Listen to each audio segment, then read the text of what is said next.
Want to welcome you to another edition of New Jack Swing podcast with myself, Namdi, and our friend over here, Stevie Street. How you doing, Stevie? Good evening, sir. I can't believe we're 23 podcasts in. Yes, it looks just an amazing thing how much we've things have gone in. Um, now, some of you might be looking and saying, "Okay, there's just two of you. Where is number three? Where is Sheldon?" Unfortunately, Sheldon had an appointment, so he couldn't make it today. But we will have, we have his list, but as well, we have a special guest who's going to be joining in, and he's also got his list, and that's Idris Muhammad from he was from the New Jack Swing Gene Griffin production group, ARB. And some of you might say, "Oh, do what?" And he was the guy who rapped on Basic Black's "Nothing But a Party" as well. So Idris is coming to join us in. So, but we want to welcome you guys. That was good flavor. You got your okay. Hopefully, you guys got your top 10. But Stevie, how have you been? Well, firstly, I'd like to, on behalf of all the viewers, all the loyal viewers, listeners, anyone who's contributed to Halftime Chat and myself, a very happy birthday to you, sir. Happy birthday to you. Happy birthday to you. Happy birthday, dear Namdi. Happy birthday to you. Go Namdi. Go Namdi. It's your birthday. Go Yeah. Namdi. Oh, thanks. I completely forgot about that. Yes, How it have you was spent yesterday. your birthday weekend, sir?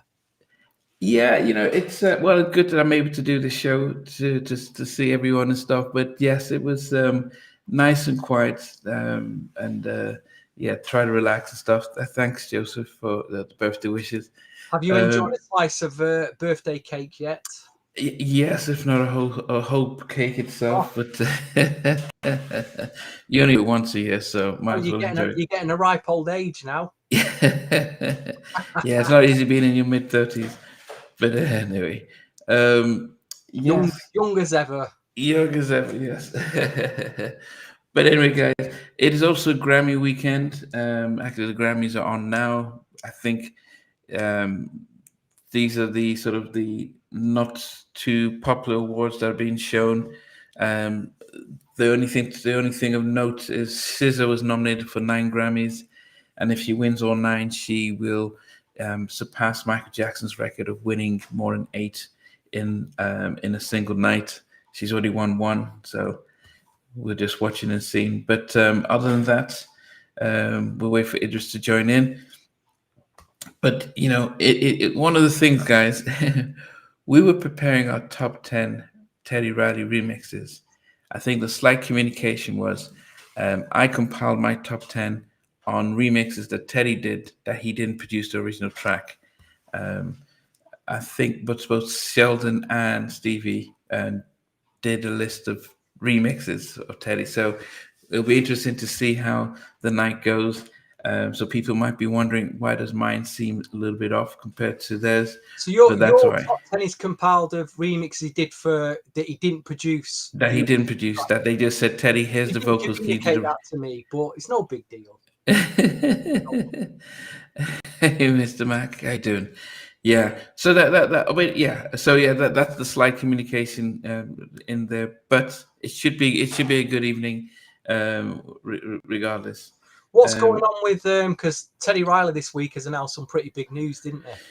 Yes. So if you hadn't heard it, Teddy Riley has a podcast which is going to be available on Sirius Radio for a week, for a month throughout this Black History Month, and he is also about to release his autobiography. So I think from Teddy's point of view, he's been concerned that other people have been speaking about some of his things, and so he wants to at least get his record straight. So the podcast, you have to subscribe to Sirius Radio if in the States to be able to access that. So we're not sure if it's going to be made available to everyone else. But yes, yes. But then there was an article. There was an article that he had with what is that stuff? I think Rolling Stone as well. Yeah, talk about is there a book coming or something? Book, and is there even a film? I'm not sure about that. Well, he was supposed to come up with a documentary. So I'm just trying to get Idris on. Hold on 1 second.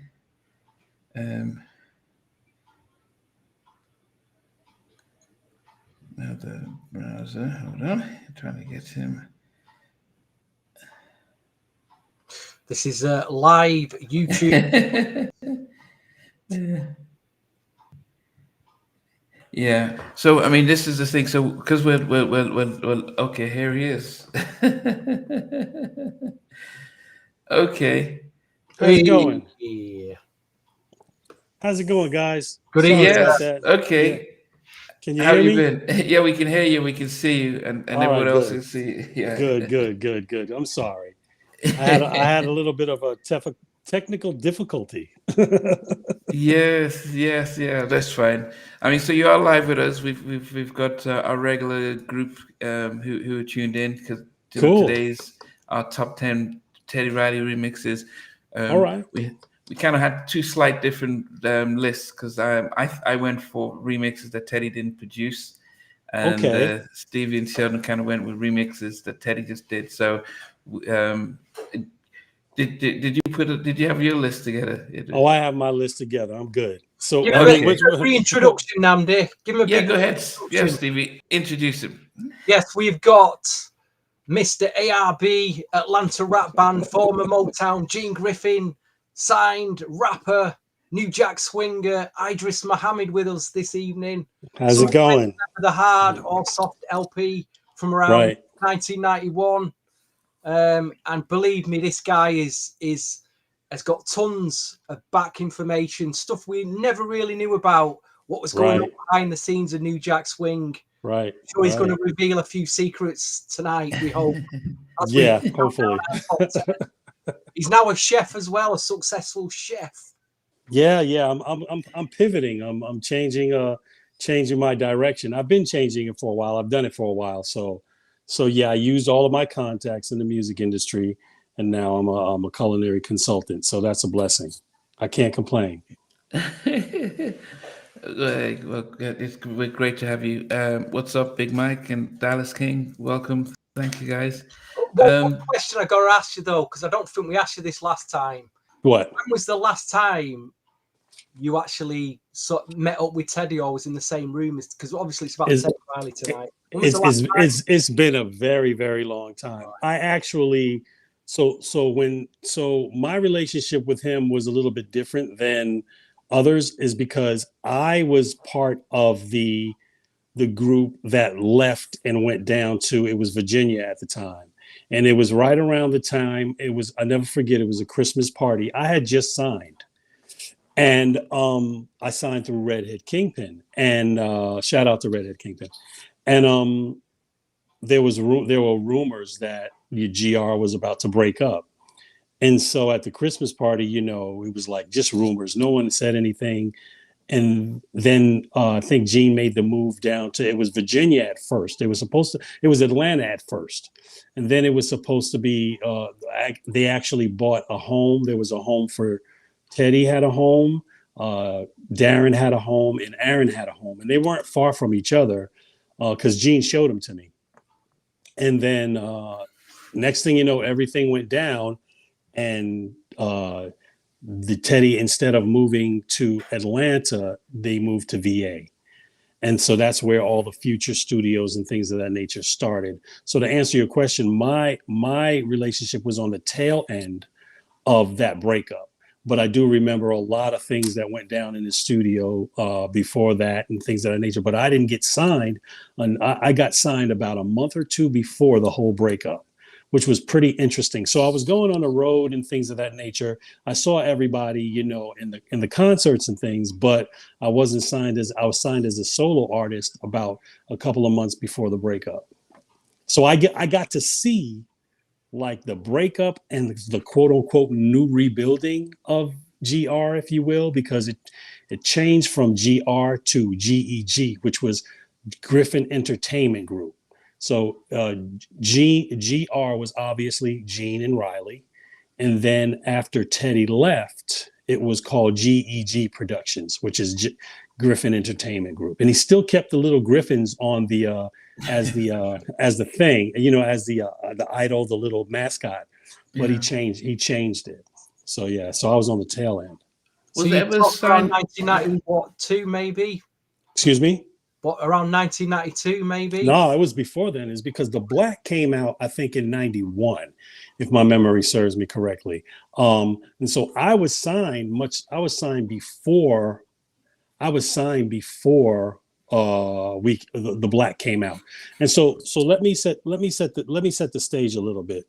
And I think the people need to know this. And I think Mucho and Spec probably kind of like broke this down. So the groups at the time that were signed to Gene were Guy, Rex and Effect, Abstract, Zan the Man, Redhead Kingpin, and Today, right? Those were the groups that were signed. Today and Redhead Kingpin are the group Today and Redhead Kingpin and Bernard Bell and Regina Bell. They're all from Inglewood, New Jersey. Okay. And so all the members from Today are from Inglewood, New Jersey. Redhead Kingpin was from Inglewood, New Jersey. And Bernard Bell and Regina Bell were also from Inglewood, New Jersey. If my memory serves me correctly, and if I'm wrong, someone can correct me, but how Today got with Gene, I'm thinking through Bernard, because Bernard used to be in Today. And but when Bernard was with Today, they were a group called the Gents, and they made a song in high school, and it was really, really big. Big Bub was the lead singer and things of that nature. So they were signed, and so to make a long story short, Teddy and Gene had those 6 groups. What Gene would do, which was I think a great marketing strategy, is because Teddy created New Jack Swing, and it was a completely new genre of music, and Guy was popping at the time. And Guy was popping because, for one, Teddy completely changed the face of music, for one. But for two, Teddy had so many people that he produced before Guy. And so all of these people that he produced, which was the Keith Sweats, the Albie Shores, all of these people that he had produced had hit records. So Teddy was the producer everybody wanted at the time. So when Guy came out, they brought a whole new style to music. They brought a whole new music to what was before sort of like, I would say sort of like a Jimmy Jam and Terry Lewis kind of style. They brought that New Jack Swing. So when they came out, they were a hot commodity. And so what Gene would do is, since when Guy came out with Groove Me, what Gene would do is he would, like when Groove Me, the single was out before the album, and then the album came out, and say Guy wanted to go on the road. Gene would say, if you want Guy, you have to take Today. And they'd be like, well, we don't know about Today. Today doesn't really have a hit record out. They may have came out with Him or Me at the time, but it wasn't blowing up like Groove Me. And they'd be like, well, we don't know nothing about, taking Today. And then Gene would say, well, if you don't take Today, you can't have Guy neither. And he'd hang up the phone. And so then they'd call back and be like, look, okay, we'll take Guy and we'll take Today. And then Gene, can I curse on here? Oh no. Okay. Well, you okay. Just carry on. Gene would say, so they'd call back and they'd say, okay, we'll take Guy and Today. And then Gene would be like, all right, motherfucker, since you didn't answer me the first time, now you got to take Rex in effect. So now they have to take Guy, Today, and Rex in effect. And so they didn't want to hang up no more. And so that's how Gene worked his magic, man. And that's how he built. But first of all, he could have built it anyway because it was a new genre of music. Mm-hmm. But that's what he would do. And that's how they would go. And people don't know that. And you can also ask Akil this. Akil was not the first main rapper for Rex in effect. It was another guy. And unfortunately, I think he quit. I know one guy died, but I think he quit. And then Akil became the lead rapper for Rex in effect, and Akil's voice is crazy. I mean, his at that particular time, you know, you never heard a voice like all lyrics like Akil, and so that's how Gene would do it. He would be like, okay, piggyback, and then when Today got big, see what would happen. Then Today got bigger, and then he would call and get shows for Today, and then when Today came on, he would say, okay, now you got to take Rex in effect, and I want you to take Redhead Kingpin too. And so that's how he did it. He was a genius when it came to that. I gotta admit. I'm gonna give the man his flowers. You know, there's a lot of bad, but he was a genius when it came to that kind of thing. All of that, the way they dressed, that was all Gene. All of that. I would say that when he when Teddy leaves, does everyone in GR think, oh my goodness, that's it, it's over because the Music Man is gone? Or did people just think, yeah, we'll rebuild? That is a good question. I think, okay, I can't answer for everyone, but from what Red would tell me, see, because what people fail to realize is that Red is an amazing producer himself, right? And so what Red would tell me, he would be like, well, you know, everybody's thinking of moving with Teddy because, you know, Teddy was like you said, he was the producer guy. But when you're young like that, it's a gray area. You sort of like see things that both people are doing. And you got to understand, Teddy was young too. We're all younger. And I was much younger than all of them.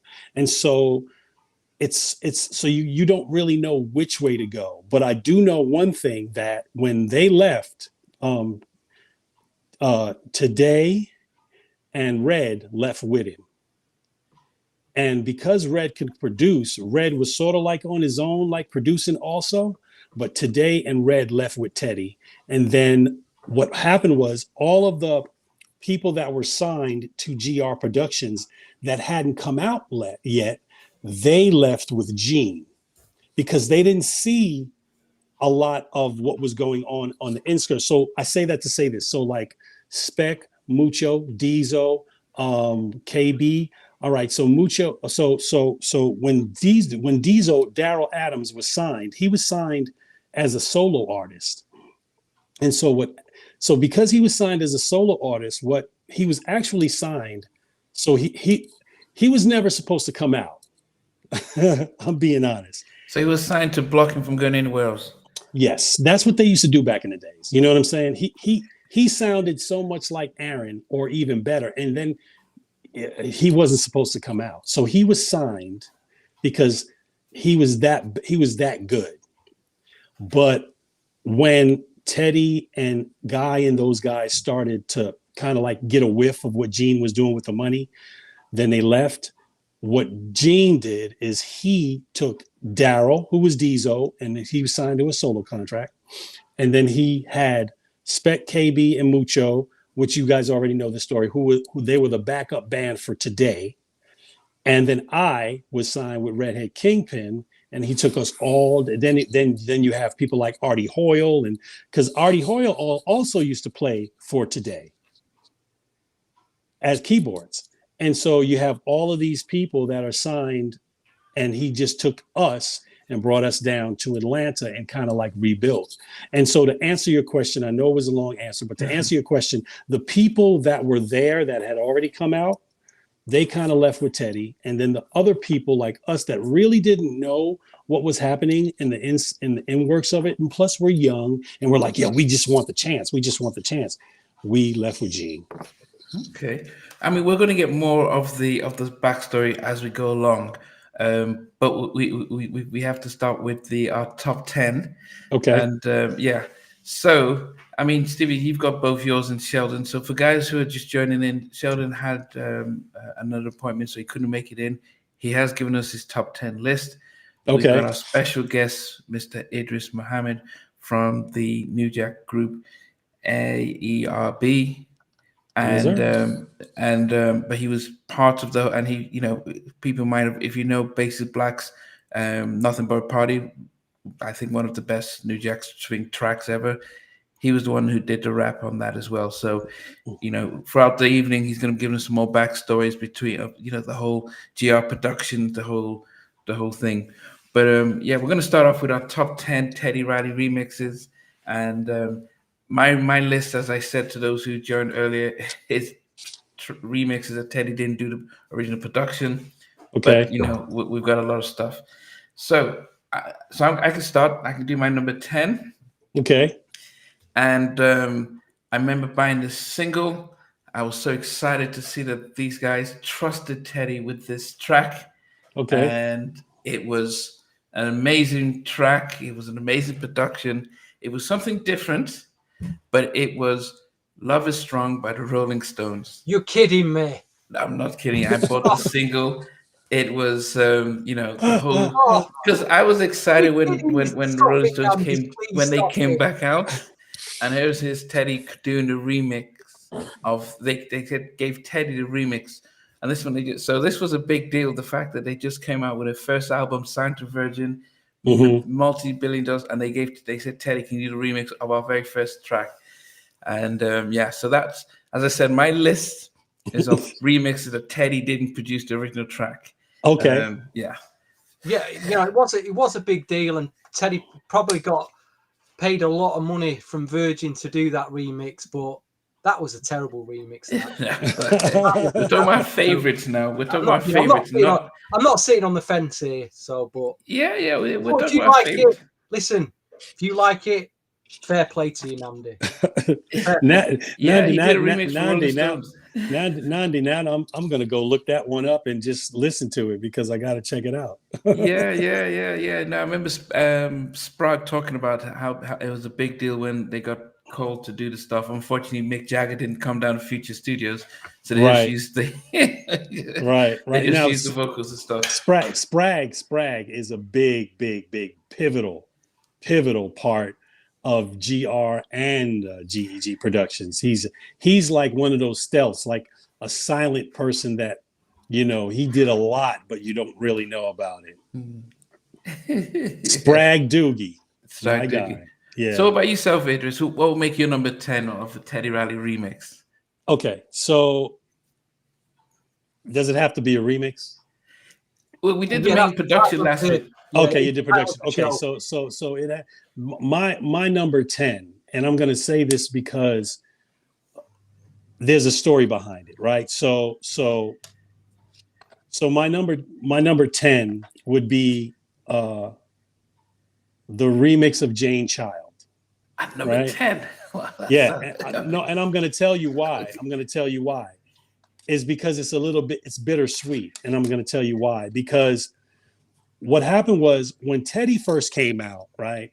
Teddy was doing something that no one else was doing, okay? He was doing it live and he was doing it in production, okay? And so Teddy would take samples and replay them. So like if you listen to Piece of My Love, the bass line is nothing but I Like from The Barge, right? And so he would take songs and he would kind of replay them. So I don't know if they had sampling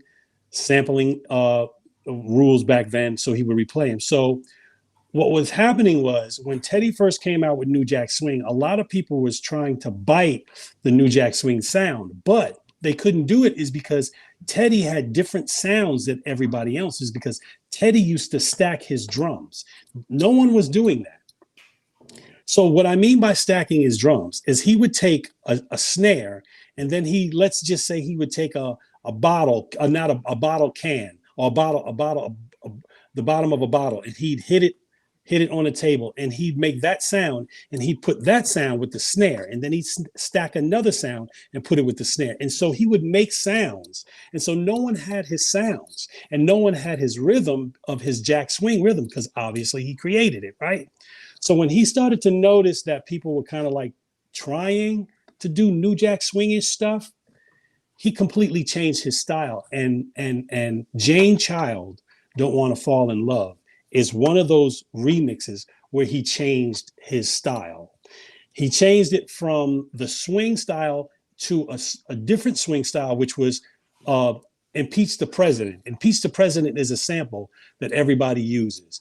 And he changed his style. And that Jane Child song was one of the songs that he switched up his style on. So that's the reason why I like that one. Okay. It probably is the biggest like New Jack Swing one-hit wonder. That Absolutely. And I know you don't I know you shouldn't think I know you don't like the number 10, but the reason why I put it at number 10 is because that was the beginning of him kind of like switching it up. I think most of us would have had it higher. That's why. I don't know about that. I don't know about that, Namdi. Okay. Go ahead, Stevie. I mean, you know, it was he took it from, because Jane Child was really like this punkish pop artist that had been signed to Warner's, and I remember like, who is Jane Child? But the original pop version just ended up flying up the charts. And I think, who was it? Was it Benny Medina at Warner's rung up Teddy saying, I got like $70,000 for you. Yeah, listen, can you do this remix? And if you bought the remix, then there was about 7 mixes. I mean, there's a Knife Feel Good, the club. I mean, they were fantastic mixes. And to your point, see, this is why I'm making this point. So this is when Teddy left Gene. You get me? Yeah. So Teddy left Gene and completely was like destitute, is because Gene took everything. And so when Benny Medina gave him this remix, you got to understand, okay, so Gene was taking care of all the financials, right? And so Teddy didn't know how much he was getting to produce, to do any kind of production. Gene would give him what he thought he deserved. And you know, you're a kid, you buy you a car and things of that nature, you're like, oh, I'm good. So when Benny Medina, and I'm obviously, Teddy would have to tell you this himself, but speculation, when Benny Medina offers him $70,000 for a remix, what he's doing is offering money to someone that created a genre of music.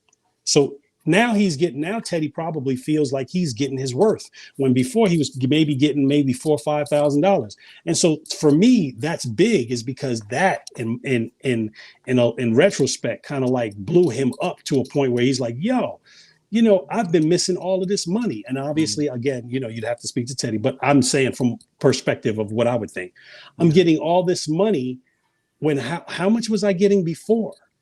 You know what I mean? And a lot of people that are producers, they go through this, and they've went through this in the 90s. So yeah, shout out to Teddy, man, for that. He's probably getting a couple of $1,000 to do a mix before that. And he's gone from that to like, absolutely, probably life-changing money, you know, absolutely, in an instance. Before we go forward, your dad, was he a drummer, a piano, a trumpeter? My father was a drummer, a jazz drummer. Yes, so I can just answer you. Yes, Idris, this is the message where you related to the legendary drummer. Yeah, that's my dad. That's my father. Okay. Yes, sir. Stevie, so what's your number 10?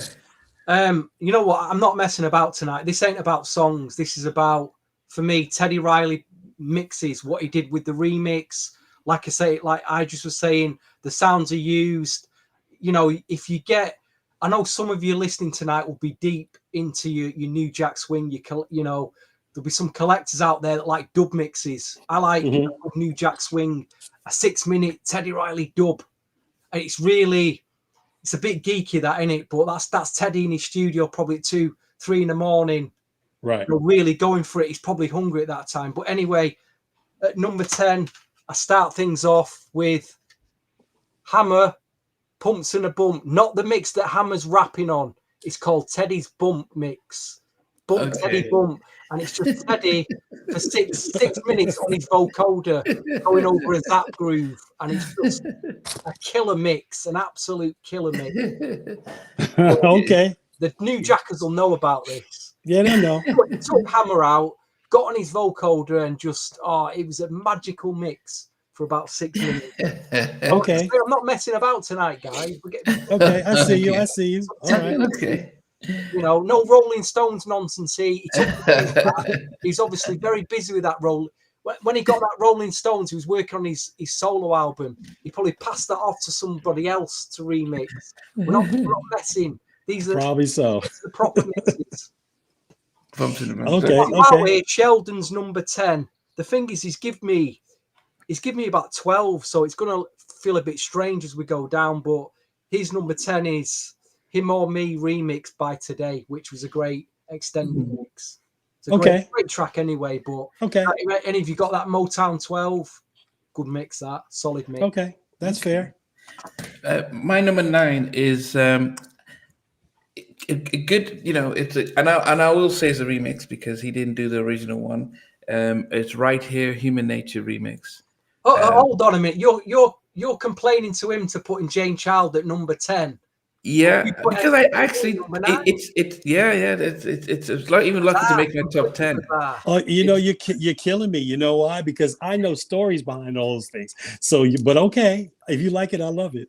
Yeah. Only at number 9, Namdi. What is going on tonight? Yeah. You've almost got like as Sheldon possessed your body tonight. So, Nandi, if you're gonna say the ones that he didn't produce, you have to say the person that produced that, which was Walter Mucho Scott, my guy from Basic Black. You got to say who produced it.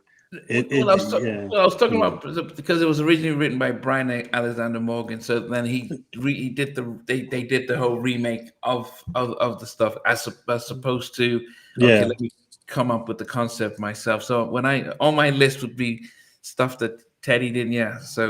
But it was at the time it was good, but longer term it doesn't hold me as much as other ones that they did. So, but that was my number 9. There's always been debates about who did that mix, whether it was. There's always been debates online. I've seen these arguments in forums and Facebook groups about Teddy didn't do the mix. Was it Mucho? Was it the guy who originally produced the SWV All Star? But no. See, it is. Mucho has talked about them collaborating on it. So he's not, Mucho when on the interview he spoke about SWV being around, not liking the stuff, and all being in the studio and them collaborating on it. So there's and even Sprague has also jumped in, so everyone was there. Yeah, they were all there. Yeah, everybody did it, but okay. Yeah. Hold on. So are you confirming that Teddy, Idris, are you saying that Teddy had nothing to do with that remix? No, I'm not saying that at all. I'm because here's the thing. Teddy just doesn't put anyone in his camp, or Teddy didn't just put anyone in his camp that wasn't talented. Teddy had the last word on everything, but you have to understand, at that particular time, Teddy was getting so much work that you have to get other producers. But even though Teddy got other producers, those producers that he got were not shady at all. They were amazing. You got the freaking Rodney Jerkins, you got the David Wynn, you got the Mucho Walter Scott, you got the Pharrell. I mean, you got the Neptunes when they weren't the Neptunes at the time. So, I mean, the people that he handpicked to do certain remixes, they were amazing. So, So what makes you number 9? My number 9 is Booty Call remix. Wow. On the Blackstreet album, the one that goes, he uses the vocoder and it goes boom boom boom boom. Okay, yeah. I like that one. Yeah. Boom boom boom boom. Yeah. Boom boom boom boom. That one was fire. I bought the mix, the maxi single. Oh, that one was fire. Yeah. I'm sure Stevie has it right there. Could you remember what version that is? Was it the booty mix? I can't. Yeah, it goes booty call, booty call. Yeah. I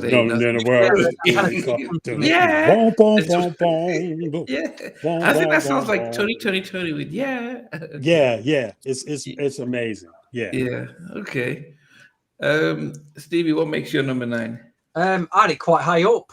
Jane Child. Okay, there you go. The Knife Feel Good mix and the Teddy's Clubber Dub mix. Okay. You were talking about his changing sound. It went more. He was incorporating more like house like dance sounds at the time into New Jack. Obviously, the beats were pumping, but on his rhythms and his keyboards, I thought it was very house sounding, reminiscent of like 12-inch mix of Guy's Her, which again went from the more house dance. Right, I got you. It's got elements of that in, but he did a great job in these mixes. I wasn't a big fan of a voice, and I think on the Clubber Dub, he minimizes the voice, so you just get in the mix really. And what was Sheldon's number 9? Hold on, he's gone for a couple of Boy George tracks. Found Okay. another guy and Don't Take My Love on a Trip remix. Don't take my mind on a trip. Yeah. Which, you know, they were pretty solid. Yeah, they were solid. Okay. We're down to the number 8, and I got this one was a collab he did with Janet Jackson, and Okay. he had Queen Pen, and I think he had who was it? I think it was Not a Butter, and his Go Deep remix. Okay. Yeah. Yeah, that's More nice. I mean, some more people stuff on Virgin. On Virgin. some people said they liked the Timberland and the Missy one. I didn't like that one compared to the Teddy one. Or maybe because I was just a big Teddy fan, but I loved the whole the whole vibe of that Go Deep remix. So that was Okay. my Yeah, number 8. that's cool. Yes. My turn. Yes, your turn. All right. So I would have to say this is what are we at now? At number 7? 8. We're at number 8.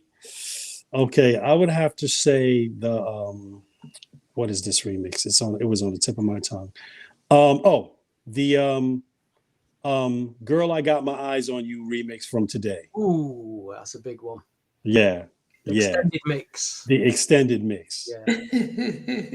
The extended mix. Girl I Got My Eyes on You. Huge 12-inch that. Yeah. And you know what's so crazy is that so like the first single was Him, Me. So Bub's all over that, right? And so the second one is Girl I Got My Eyes on You with Chief singing leads, right? And that song went like it went in like in a pop genre.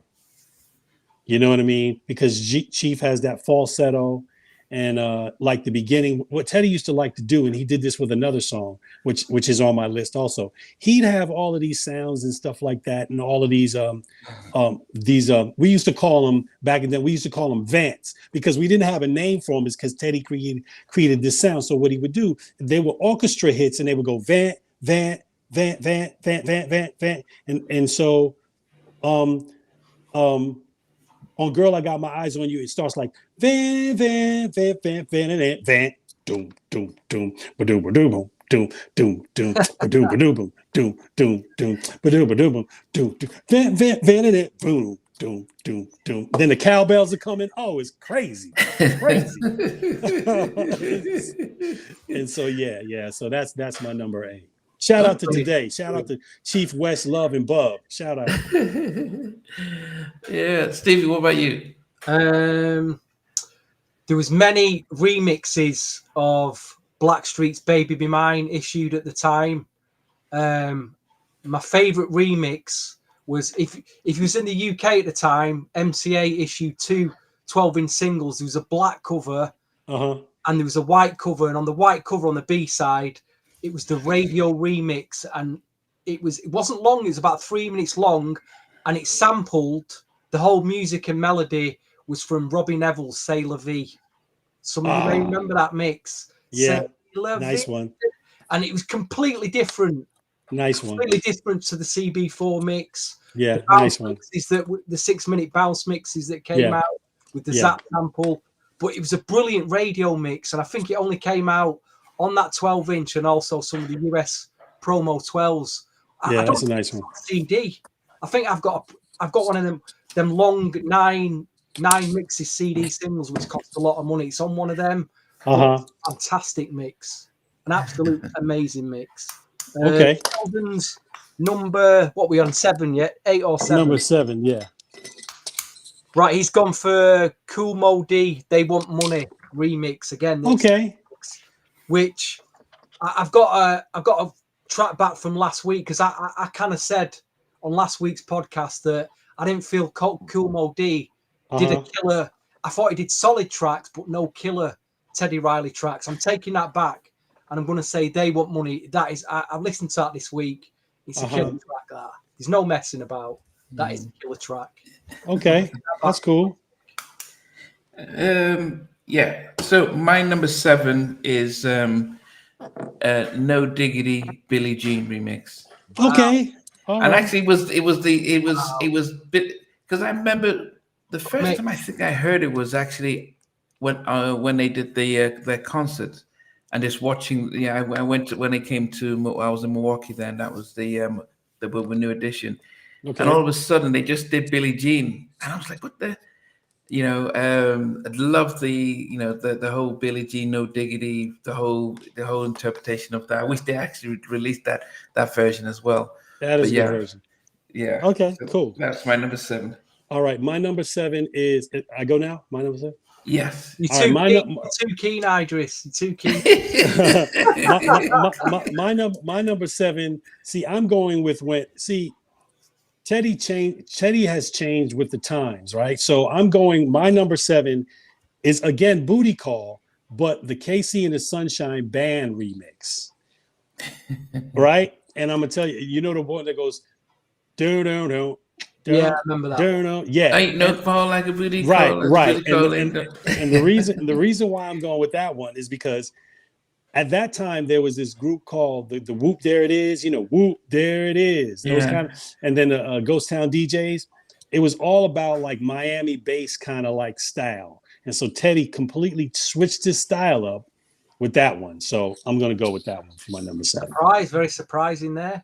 Yeah, surprise. What about you, Stevie? What were your number 7? What was your number 7, Namdi? No Diggity, Billie Jean. Right, and what was my number 7? Number 7 for me was Rex and Effects, Ready or Not from the House Party 2. But there was a promotional 12-inch issued with an extended. There's an extended mix, vocal mix, and a Rex and Effects version where he got to play his jazzy keyboard sound at the end. It went on for about a minute. Incredible mix. So, okay. And I'm just looking at Namdi's. As Sheldon. Sorry, Sheldon's number. You're looking at he's got My Fantasy remix guy. Okay. 3 mixes of that issue. There's an extended mix. I don't know if anyone remembers the rap mix where there's a mix where Teddy just rapped all the way through it on the B-side. That was a good mix, that was a good mix, yep. Yeah, so that's a big mix. Okay. We're down to number 6. We're flying through now. Yeah, my number 6. I had to put down Jane Child, Don't Want to Fall in Love. And it was as I said, it's a track that even if you listen to it now and he does the to find out that was his saving grace to get him back in the game, and it blew up just like that. I don't know if we're listening to it because we know. I mean, for me, it was like, oh, that's a Teddy track, but it pretty much took a song out of obscurity and just made it a massive hit. That even when I was in the UK, it was a big hit. So, yeah, if I listen to it now, I can still get into it as well. So, yeah. So that was my number 6. Well, it's interesting. It's in all of our top 10s this evening. Oh, absolutely. So we all kind of recognize it as like, one of Teddy's kind of big mixes that changed. Absolutely. What are we at? Number 6? My number 6 for Teddy is another game changer that I thought was pretty cool because everybody was trying to bite at the time. The remix of the actual New Jack Swing song when he's like, everything is made by man, and all of a sudden it goes, da, da, and then he shows, it's the video at the end, and it shows like spotlights of everybody. Yeah. The New Jack Swing remix. I really like that one. Oh, Rex and Effects, New Jack Swing. Yeah, Rex and Effect. Yeah, the long mix. Yeah. There was that, and there was 2 mixes of that, weren't there? Again, there was a more like dancier club mix issue. Right, and then there was a more hip hop one, and I really love that one is because that is when, in my opinion, a lot of people back then, didn't really look at credits, you know what I mean? And so, and I like that one because that song is where he told who he produced. I got Boy George, Xana Man. I mean, he was like, yo, this is what I'm doing. And I love that. A Redhead, James Zing, Deja, and my homeboy's guy. I mean, and he just telling like Keith Sweat. And so that's what I like. And everybody was there at the video shoot. So, if you wanted to see stars of that time, you want to go to that video shoot. So yeah, that was pretty cool. Stevie, what about you? What makes you number 6? This one. I don't know if you can see that. Oh, True. My That's attitude. My Attitude. Bit of a rarity on CD single. This cost you a lot of money if you can find it. Hell of a lot of money. True. But he did, yeah. He did the club remix, 12-inch hip hop mix. Okay. So I don't know if you guys remember that mix at all. I don't remember it. I have to check it out. But it was a So big 12 mix, inch. Okay. completely different from their own album mix. Okay. But yeah. So when I interviewed Mucho and I asked him for his favorite Teddy production, he says that was his all-time favorite production of that remix or stuff that from Teddy. Troops, that's my attitude. And then Teddy, that's my attitude. And then with Rex and Effects of I'll Kill Rapping, and yeah. So he put. I hadn't heard it until Mucho mentioned it, so it didn't make my top 10 just because but I mean, it's a great mix. It's a great track. But at the time when it came out, I didn't hear it. But that's Mucho said that's his all-time favorite Teddy production. It's got Rex and Effects rapping on it as well. Yeah, so yeah, he says, it's like people like Mucho, and I mean, they're in the trenches. You know what I'm saying? They see what it takes. You get what I mean? So I get what he's talking about. Yeah. Sheldon had the Winans It's Time remix. That was a big mix as well at the time. Okay. Big set, about 7 mixes on the 12-inch. Okay. Okay. I got it. Sheldon, I like that. Okay, so let me tell you. So like this is another what's the word? Example of Teddy changing his style. If you listen to what was it? It's the Winans, right? Yeah. Okay, if you listen to that, the way that beat progression is, and then songs like My Next Remix, you'll understand what I'm talking about. But I'll tell you my next remix. Go ahead, Dan. Okay, so my number 5, the only track that they came out with in the UK in the US that actually had a broke into the top 10. And that was 4 young ladies from the UK that blew up in the US with Stay. And it was the album version. It was Teddy that did the remix of that album and of that track, and that was just popping. That Who was it, Namdi? Oh, Eternal. Okay. I had that. I had it number 9, and I took it out for Jane Child. Are you serious? Really? No, but you have to understand, it was such a big track, and we didn't know of them. And I was living in the US at this time, and so like this stay, like, wow, okay. There they are. They're the okay. And it was just like, yes, did the whole. I remember when I mentioned last week when we did all of my tracks. So I said, "Let's Stay Together," and "Don't Leave Me" by the Winans. It was the whole drumming, and this is where Teddy, when he does his drum programming at that time, was really, Timbaland has took a lot of that, the shine of it now in the Neptunes, but he really focused on the drumming and then the tracks on the back of that. And I think later on, he just that element of his production kind of slipped away, where he didn't focus too much on the drums, and I think he over relied on the vocoder. But in the 80s, when he was at his best, the beat, the drums were the main thing, and everything on top of that. And Stay was that was a massive hit. Yeah, that was a hit. That was it. All right, my number 5 is a remix of "Fix" by Blackstreet. If you need a fix, because he.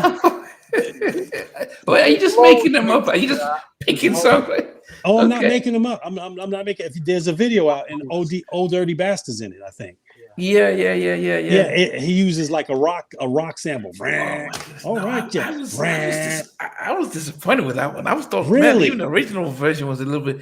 Yeah, I'll tell you what, Namdi, the remix you like of that on the CD single, there was a mix called the Smooth Show Ma remix. A brilliant mix. Oh, okay. I think it's probably the best mix, actually. Okay. Smooth Show Ma remix. Yeah, thinking of that, when I think about mixes for. Anyway, I don't want to bring up when we do our near misses. Then I'll put up some of the stuff. But anyway, okay. Stevie, what about yourself? I'll just give a few shout outs to people because that message box is well busy. Tuned in tonight, we got M Mac, we got Big Mike's, we got Zach, we got Akin, we got Music Lover. Big shout to DJ Morella, Marquis, Joseph is tuned in. Who else we got in there tonight? Get your shouts in now. Yeah. Colin See that FM, big Mike? Everyone hated that fixed remix. I thought it was a strange one. You didn't like it? Slavic Ron's tuned in. Yeah, we've got loads that's tonight. Richard's Sonia. tuned in. Thank you for joining us tonight. Right, where we at? Number Number 5. five. Right, Okay. I've gone for a complete obscurity this and a complete mystery because I never know who this guy was, and I always wanted to know who he was. And I did ask you last time, Idris, about this guy. Maybe you could tell me about him again. But number 5, I've gone for Billy Davis, a 12-inch on GOT Records called I Want You. And it had about 7 mixes on. And I went for the club mix, the 7-inch version mix, and the dub. Billy Davis, I Want You.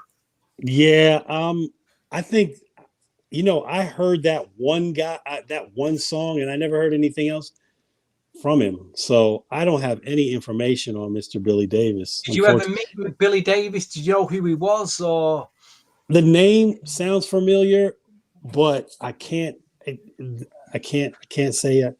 But I did. I can't say. I'm sorry. I can't. just like I say, who is this guy? But Yeah.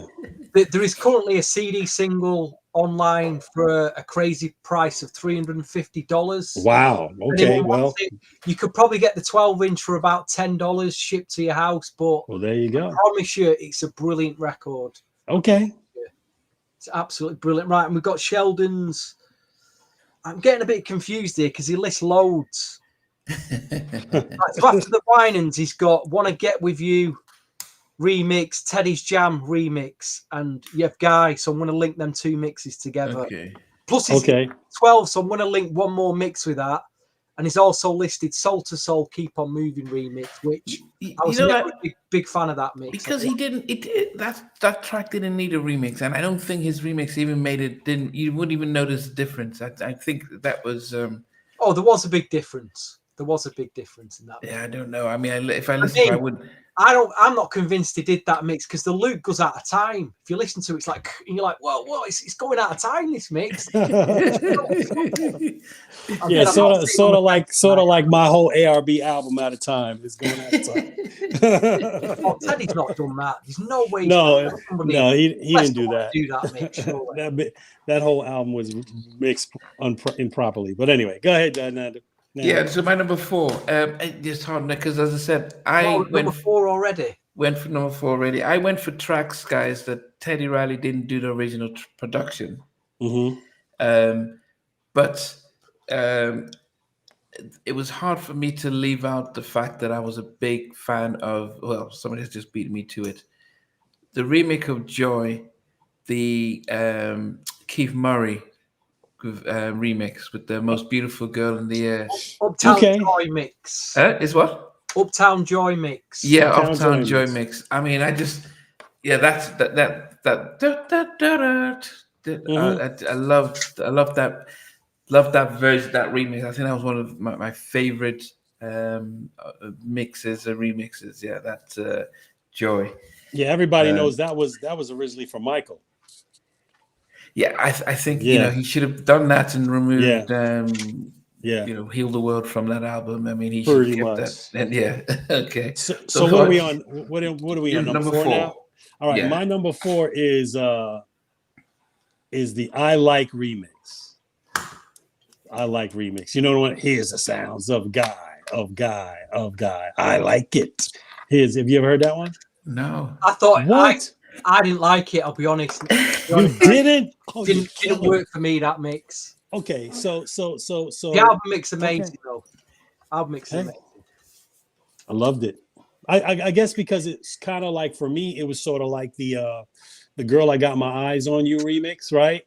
And he's like going through all of these sounds and all of these, like, I think it was like it was an extended version. So that was my joint. No, I do remember it well. I just remember it.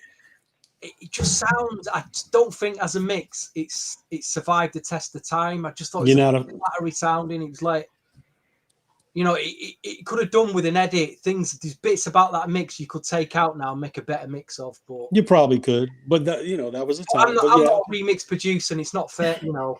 Yeah. But I was because how do you make something that's already amazing better? You get what I'm saying? So like the song I like is an amazing song. So I guess, you know, how do you make it? He speeded it up and, you know, extended it, but I liked it. I used to drive to that all the time. Stevie, what about yourself? Number 4, there was again a lot of mixes issued at the time of this. We've got Teddy Riley, Tammy Lucas, Is It Good to You? The mix that I'm going to talk about wasn't on this CD single because there's about, how many mixes on this? There's 6 mixes on this. The mix I'm going to talk about is the Black Radio mix, which was on a bit, again, it was on the B-side of a UK 12-inch. I don't even think it's been on CD. I don't think it ever got issued. Again, it was a shorter, more radio-style mix. It was completely different to the Juice album mix. It had a rap. I think it had rap from Rex and Effects on it. Oh, yeah, that's a hip-hop one, yeah? So the collectors know about that mix because we're all like, why is it not on CD? But look out for it because there is... on this, it says on the radio mix. Don't get it. It's not that mix. It's called the Black Radio mix. The Black Radio mix? Okay. Yeah, and it's a brilliant mix. So there you go. Zach says there is a 5-track US CD. Yeah, there is. I think I got another 8-track promo CD single. Right, okay. Sheldon's gone for next. He went for Jane Child's remix. So he's number 4. Okay. Gone for that mix as well. Okay. Yeah, I can't believe it. We're down to our top 3. And yeah, so my number 3 is probably a track that I really, really, really, really loved. But really, and I remember winning this when I was watching Video Soul, and they, you know, at that point in time. Oh, Idris, has he, you know, disappeared from us? Okay, there you are. Yeah, I remember getting this album along with the Bobby Brown album and the Shy album on VH1, and I got it, and I see that Teddy had done two remixes, and it was My Life, Mary J. off her What's the 411 remix. I just, and with Heavy, you know, Heavy doing the rap and everything. Just loved that track. I still listen to it now. I know that you know, Mucho did a lot more of the vocal in that, on there's an extended mix with Mucho. Hello? Yeah, we can hear you. Yeah, and there's an extended mix with Mucho on there. But that just love that the whole mix with Teddy. With Heavy D, and yeah. Idris, can you hear us? Okay, he just kind of went in and stuff. For anyone just joining us, we've got Idris Muhammad from, he was part of GR Productions, ARB, and he rapped on Nothing But a Party with Basic Black. We're going for our top 10 Teddy Riley remixes. We were supposed to be doing remixes. Well, we mixed it up. So my list would have remixes that Teddy didn't do the original production. We're waiting for Idris to come back. And if you missed it, Namdi's got the Rolling Stones at number 10. I can't believe it. He's got Rolling Stones, and all right, David Foster, but he has. Yeah. Okay, Idris, it's your turn now. All right, my turn. My turn. Can you hear me? My turn is the. You guys are gonna kill me on this one, but this is like my hip hop love and things of that night. The Dog Me Out remix by Guy. Great mix. Yo, and I'm gonna tell you why. Now you're talking. So listen. This is the reason why I loved it so much, is because this is when he left Gene. They had the Future album, and he performed that damn shit on Arsenio Hall. If you go and look at Guy on Arsenio Hall, Dog Me Out remix, and Akil and Teddy, and Aaron, they're all in the audience and stuff. It's crazy. So Yeah. That's my joint. Yeah, I mean, as I said, if we were both on all on the same page, I would have had some different. I would have had a lot of different tracks in there. Right. Okay, so just an update: SZA isn't going to break Michael Jackson's record because she just missed out on one of her Grammys. So she, Okay. yes. So, but anyway, Stevie, what made your number 3? Out of my big three remixes now. I just remember when this remix came out, I wasn't expecting it. It just came out, and I've heard it so many times in clubs. I've heard the sound and how it resonates in a club, and it always gives me goosebumps. But it's SWV right here, the Human Nature mix, Oh, and the way number 3. use Human Nature and that drum rhythm that's been sampled on so many other tracks throughout the 90s. Right. Ripped that drum loop off, didn't they? But I don't know if Teddy must have done that drum loop on that mix. He must have done it. Unless Mucho comes in here and absolutely destroys me for saying that. Well, that sounds like a Teddy. It was just so unique that he just got sampled to death, but incredible. Yeah. Incredible. Both Mucho and Sprague have said this was the TR camp that did the production. Right. Brian Alexander Morgan he says that All Star did the drums and brought it to Virginia Beach, and they just remixed it. So, but you've got two people from the TR camp saying one thing, and you've got All Star hasn't publicly said anything, but it's just Brian that has said that. So, Brian was a great guest. I think there was elements of he still wasn't upset. He was upset about Teddy using that track on the verses and not getting the credit for it. So there is that stuff. But ultimately, I'll just go with what Mucho and Sprague have said about how they came up with the whole stuff, and a great song anyway. Yes. Right. Okay. Sheldon's he's got 5. He's got 5 listed here, so I want to mention a few. Which number 3? He just throws these in at the bottom.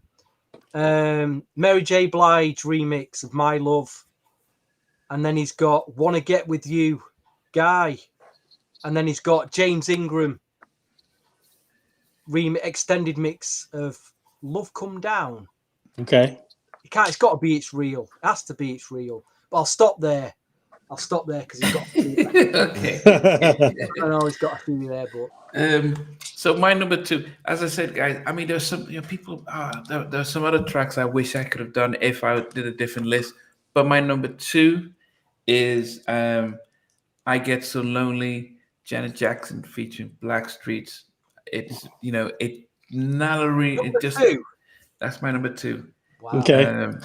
It just missed out on being on getting to number 1. It went gold when it stopped at number 2. I don't know who held it off. I think maybe One Sweet Day or something like that stopped it from getting to number 1, but on a Billboard 100. But it was a really good filler for Blackstreet because they've just done the whole Another Level album was out, Right, and they were in between working on the Finally album. And hence, after the success of that, they got Janet to feature on Boyfriend Girlfriend, right.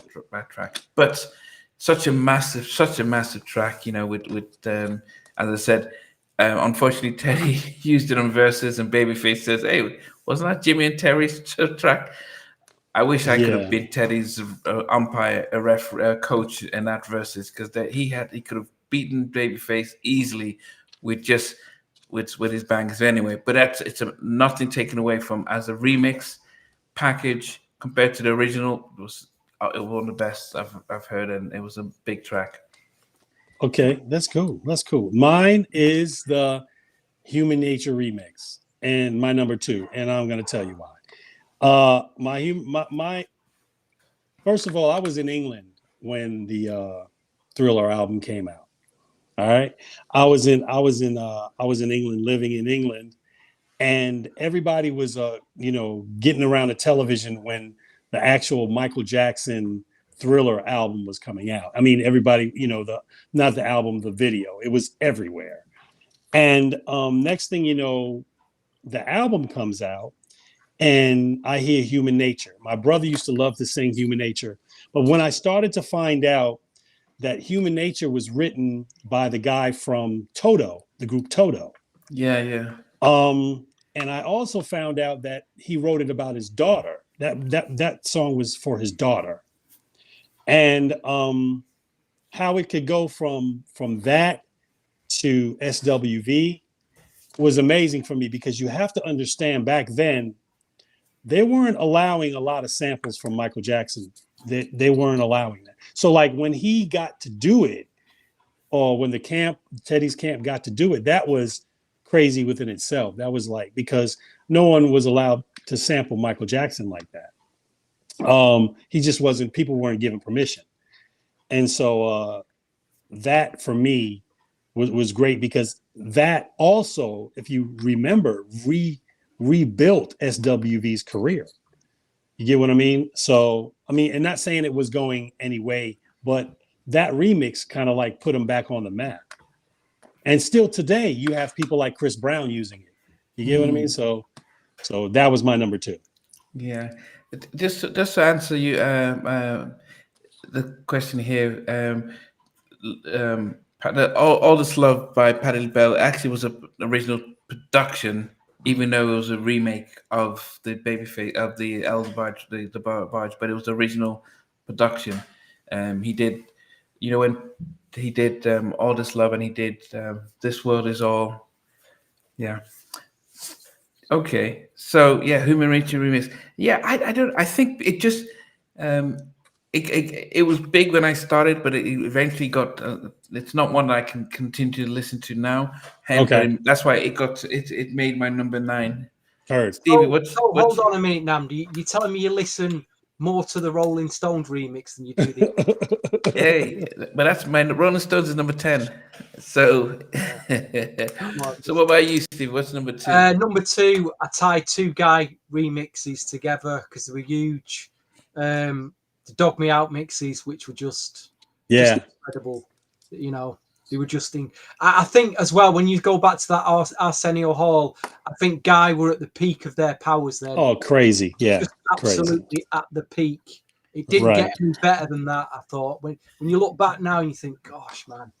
But I tied it with Teddy's. There's the Teddy's Jam 2 mixes. There's a load of these remixes. Right.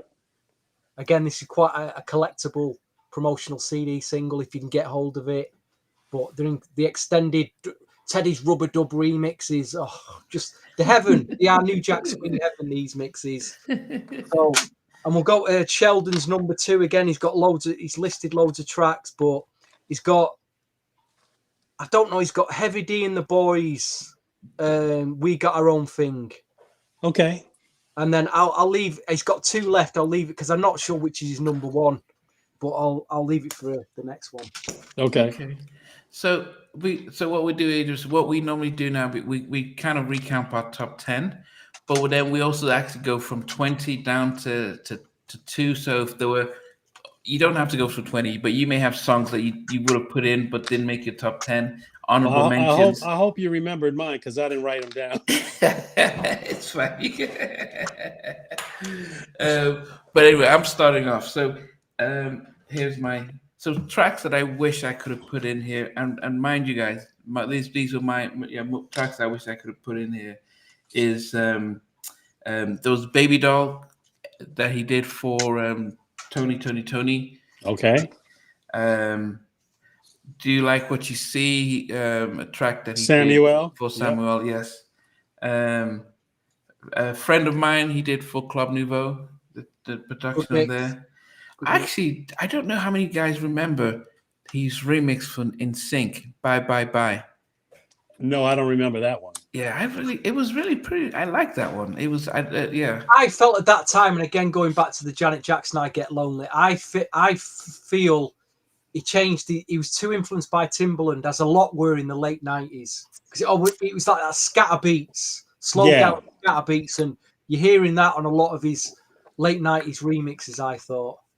including Yeah, but because those are the things that Teddy unfortunately didn't stay in his lane and just innovate and yeah. So Timbaland actually did some programming on "I Get So Lonely," but yeah, and then he got influenced by what Puffy was doing. I think everyone was. Right. So unfortunately, just that just meant everyone just kind of looking for the next big thing. Right. Actually, when you think of the original Blackstreet album, there was a lot of West Coast influence because he started to go to George Clinton samples instead of sticking to his James Brown samples. Right. So there was a sense of, well, look what's happening up the West Coast. Let's incorporate some of that in what we're Right. doing. So that was, I don't know, Precious and stuff. I also put changes I've been going through, Mary J. Blige. I just love the beats in that and just Forgot about that one actually.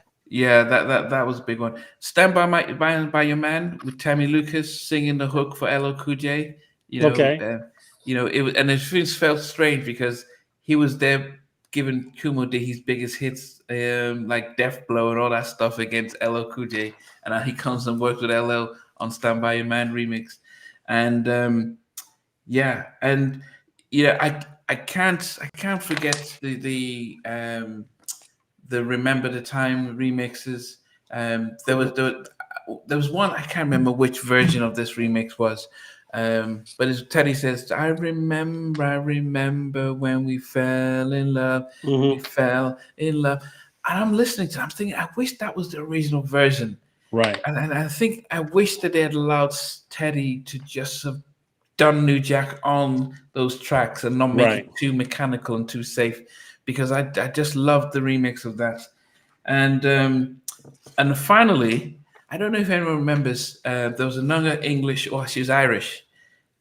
I don't know, Stevie might, if I've just said she's Irish, Teddy did have her biggest track. Yeah, you know who I'm talking about? Samantha Mamba. Yeah, Gotta tell you. Teddy, This time's good.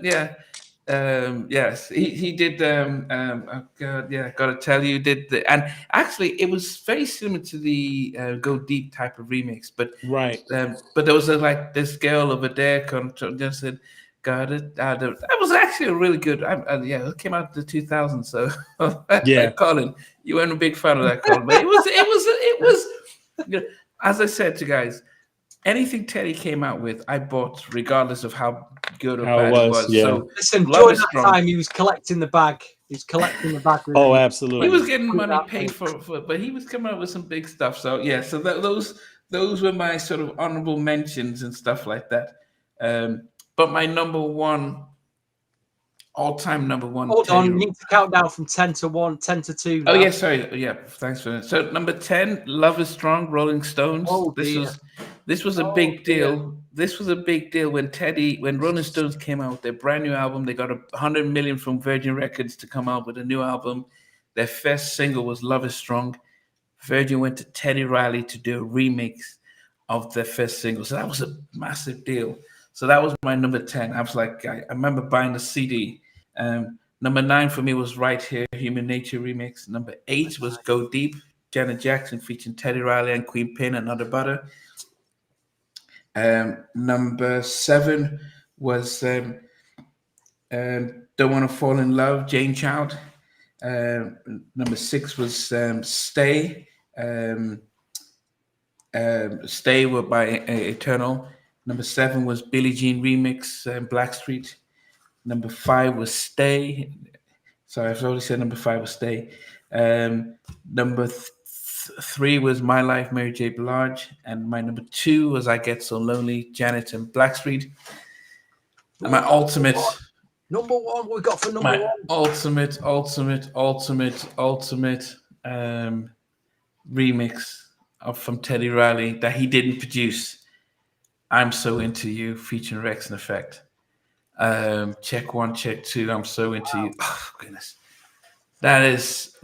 I mean, I listen to that so often, and I had to tell Brian, and Brian says, yeah, he just extended it for a few weeks. And I said, Brian, man, that track made the group, just people listen to that album, that song, That whole check one, check two, I'm so into. Amazing track, amazing production. Probably, yeah, my best Teddy Riley remix. Big mix. Big one. That's a big mix. All right. Yeah. Yeah. That was a curveball. I didn't know you was going to hit with that. Well, it's number one. You got to have a big one at number one. Okay. Yeah. So my honorable mentions are What You Gonna Do About My Love, Mary J. Blige with Heavy D. My also because I really like this group. I really loved High Five. I love their story. So my honorable mentions are Just Can't Handle It remix, High Five, and Kissing Game. Kissing Game remix, High Five. Those are my honorable mentions. And the reason why is because for Just Can't Handle It, that was written partly by Bernard Bell. If you kind of like listen to the beginning, he'd be like, "Yo, man, she's too old for you, man. She's too old for you." That's Bernard Bell. Okay. And so rest in peace to Bernard Bell. But those are my two honorable mentions. Like I said, I can't remember my 10. Well, you had two booty call tracks in your top 10. Two booty call tracks in it shows where my mind is at, or where my mind was at around that time. But my number one is Remember the Time remix. That's my number one. And the reason, the remix. And the reason why is because that was such a big record for Michael, in my opinion, with the video and things of that nature. And it had so many celebrities in the video. And that also, because I tell stories about my influence, my experiences. That was one of that was like Teddy's "fuck you" to Gene. You get what I'm saying? That was like, look, bro, I can do whatever I can do Michael. How about that? And so, I know I'm showing a lot of controversy, but that was his, because what people fail to realize is that even though Teddy left Gene got a big percentage of the publishing at that particular time that Teddy, the production that Teddy did after, because Gene would sign people to like ironclad contracts with like 75% of their publishing. Now, I'm not going to say that that's how much Teddy got Gene, or Gene got Teddy for, but he is pretty ruthless. And so with that Remember the Time remix, or that Remember the Time actual production for Michael Jackson, for me, that's why I love that so much. Yeah, as I said, that was because he had different mixes, and but and we said it last week when we did our Teddy productions, and that was the song that almost like reintroduced Michael back to the Black community. We all say, "Oh, Absolutely. Come back home." Yeah, we missed you in bad. Absolutely. But you're our brother with Remember the Time. He went back to Africa, the whole Egypt stuff, and right. It was like, anything from then on, he got his love back for the community, and right. So that was a big track for him. But I think that he played it safe with the album version, but the remixes that Teddy did, I love the remixes of those. I'm talking about like yeah.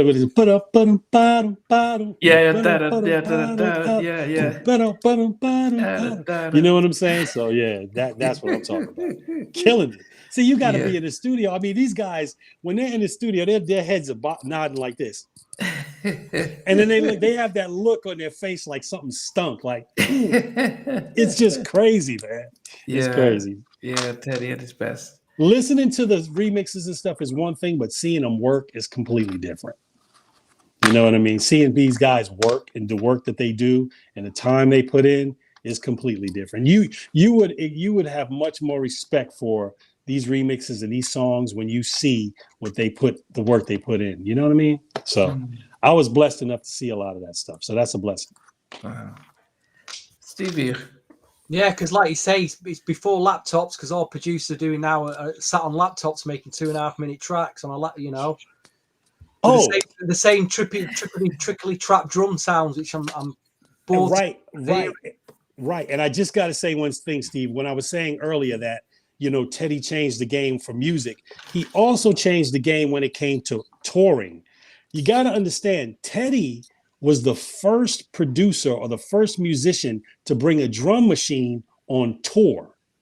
So basically, everybody else before Teddy was not, they weren't, they, what Teddy would do, he would link the drum machine up to the song, to the progression of the songs. Like, so that's why the Guy album, when you would see Guy on stage, the sound would be so full, is because he would bring the drum machine, and then Abe, the guy that's hands was up all the time like that, playing the drums, he would be synchronizing with the drum machine. It was crazy, man. It was crazy. To extend what you're talking about there, when I went to see Guy in 1990 at the Apollo in Manchester, my big concern was like, how is he going to create this New Jack Swing sound live with just the band playing? I was like, how's he going to do this? Because I wanted to hear that lately bass sound, that synth lately. How's he going to do it? But he did it. Like you said, it was all there. There was live drumming, but there was also that. It was incredible. It was like if you listen to that bass sound was out. Teddy is the one that not created it, but started using that bass. That bass sound I heard the first time, 2 times. One on this group called they made this song called Rap's New Generation. That's the one. And then he also used it on Go See the Doctor by Kumo D. That bass sound. I mean, so the man is a beast, man. He's a beast, right? He's a beast. Just to answer this question before Stevie goes. No, so Guy weren't forced to do Guy 3.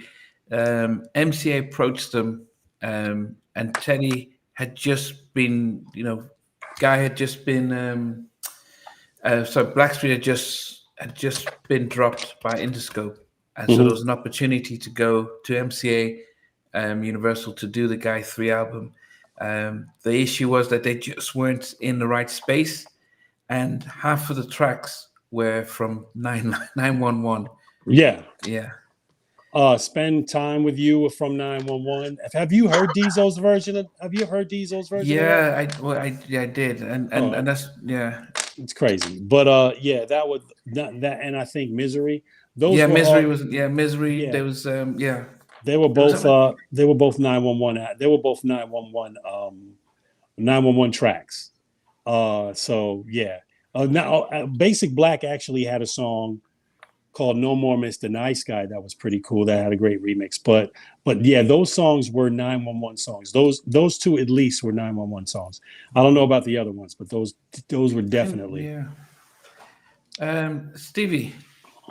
I'll just mention a few honorable mentions that nobody's mentioned. JT Taylor, 8 days a week. There was a TR club mix and a sax mix on the MCA 12-inch. One of the issues I had with that, Stevie, was the fact that just like James Ingram, I just didn't think JT dancing and doing the whole kind of the sax mix on YouTube with no JT in it. It'll blow your head away, that mix. Really? I got to check that one out. Yeah, the sax mix. What else? Mr. Bobby Brown, Getaway. There was like 8 mixes on this. Teddy's tribal mix and dub mix for the real connoisseurs of Teddy Riley. Nice. Remember Terrell, Distant Lover, extended mix? Yeah. Montel Jordan, Falling, the Teddy Riley remix. Some debate he didn't do that. Maybe it was Sprague or Mucho. Here's one that no one's mentioned, and it was a very laid-back hot summer kind of mix. Queen Latifah, Just Another Day. I never heard that one. That's a good very one. looping, laid back. Just another day and yeah, that's a good one. That's a good one for the summer. Again, I don't know if Teddy did this mix, but it says remixed by the New Jack Swing crew. Brick City on Motown. Say You Like mix. Again, some of the connoisseurs will maybe have that mix. But yeah, they're my honourable mentions. Right, I had number 10, Hammer Pumps and a Bump, the Teddy's Bump mix with no hammer, actually. Took Hammer out. Number 9, Jane Child, Don't Want to Fall in Love. Blackstreet, Baby Be Mine, the radio remix. Rex and Effects, Ready or Not extended mix. Troop, That's My Attitude, the hip hop mix. Billy Davis, search that record out, people. I want you. Billy Davis. Number 4, Teddy Riley and Tammy Lucas, Is It Good to You? The Black Radio mix. Number 3, SWV, Right Here, Human Nature mix. Guy, I tied Teddy's Jam and Dog Me Out. Before I give you my number 1, I'll give you Sheldon's. He's got 2 here. I don't know. He's got Star Point, I Want You, You Want Me remix. Okay. So, rest in peace. You know, respect to that, Sheldon. And he also lists the extended mix of Keith Sweat's Make It Last Forever and Jackie McGee, which is a killer mix. But my number 1, listen, if you should know by now, watching this podcast, probably one of my favorite New Jacks. It probably is the best New Jack Swing record ever made. And it was on a soundtrack, and it was issued as a single with an extended mix and a dub mix. It still is the greatest New Jack Swing. It's got the Lately bass in it. It's got Tammy Lucas on it. It's got one of the greatest New Jack Swingers on it as well. Singers. It's Bubba, I Like Your Style, at number 1. That's a nice one. It's pure New Jack Swing heaven for me. It doesn't get any better than that. And there's the CD single on Motown, which will set you back about £50. Get the 12-inch if you can. But was there a remix? Yes, it was an extended vocal mix. 12-inch extended vocal version, dub mix, an instrumental about 7 minutes long. Motown. Didn't they use the same bass line from the Today You Stood Me Up? No. I like your stuff. Oh, I know what you're talking about. Got you. I tell you what, that dub mix, there's bits on that dub mix and the extent that are not on the House Party version. Really? Yeah. You just magic this. I'm about to listen to it now. I'm about to re-listen to it. Extended vocal mix. Doesn't get that, guys. Yeah, as I said, you know, I probably I probably would have thought differently with some of the tracks. But I mean, that made my top 5 Teddy Riley productions. But I haven't heard the extended mix. And maybe sometimes I've heard the extended mix. I could have put Let's Stay Together remix. Well, it is your birthday, Namdi. I might just send these mixes over to you. And I know you like Bobby Brown. We might throw in Bobby Brown in that. Some Teddy's tribal mixes for your birthday. No, that's common. But I guess, you know, I mean, you know, the remixes really. I think that's one of the things that Teddy was really good at taking a track and making it a different song. Absolutely. Puffy says he invented remix. You know, it's very funny when he comes up with those kind of statements. But I guess there's, you know, not enough credit gives to Teddy with the remixes. I think so. As a pure fan, I didn't like when he did remixes for other people because I thought he just was, you know, Babyface wouldn't do that. Neither would Jimmy and Terry. So I'm thinking that Teddy, you're one of the pillars. You don't need to be doing remixes. You can get your camp to do that. Right. But you know, but it was stuff that they were getting paid a lot of money. I mean, R. Kelly would get loads of money to do the whole Janet's what was it Anytime Any Place remix that took that track to another level. So they were just given loads of money to get the remix done by these guys. So you can't turn it down, as you said. So much work. You can give Mucho, Sprague, and the rest of the guys to do the stuff, and Teddy just has to put his name at the end of it just to sometimes. Listen, we were spoiled. We were so spoiled back then for what was coming out. Just so. Oh yeah, I mean they had different like, so sometimes like Teddy would go to LA and rent out 3 rooms in the studio because he had so much work that he had to do. And so one person would be in this studio and the other one would be in this room, and Teddy would be in another room because they had so much work. Everybody wanted remixes from him and things of that nature. So, you know, and that was a very interesting time, is because they had big budgets. You know what I mean? They had $1 million budgets, and a good percentage of it went to like the top producers for remixes. I remember like when Pharrell was getting like $250,000 for one remix. Yeah. or for one song rather. So it's like, now it's changed a lot, but Yeah. yeah, Aki, thanks for the birthday wishes. But it is. yeah, Can you man. tell Happy us birthday. about Huh? how did things end with you guys at GR production, at GR Gene Griffin Entertainment? You know, you had your album out. Um, how did everything just end? And did you guys lose touch with Gene before he passed? Oh, yeah. Well, what happened was, that's a good question. So with the black, with Basic Black, uh, what happened was, when we would go on the road, when I'd go on the road with them, we started to find out that our money was not looking right, and then so we started looking into our contracts because what we did is we signed a record label contract, but we were signed to the label through Gene. So we were signed to a production deal, which was pretty common back then. And so it was a middleman on all aspects. So whatever advances we got or budget we got, Gene only knew. We didn't know. And so we started to realize that we weren't paying our bills and things of that nature.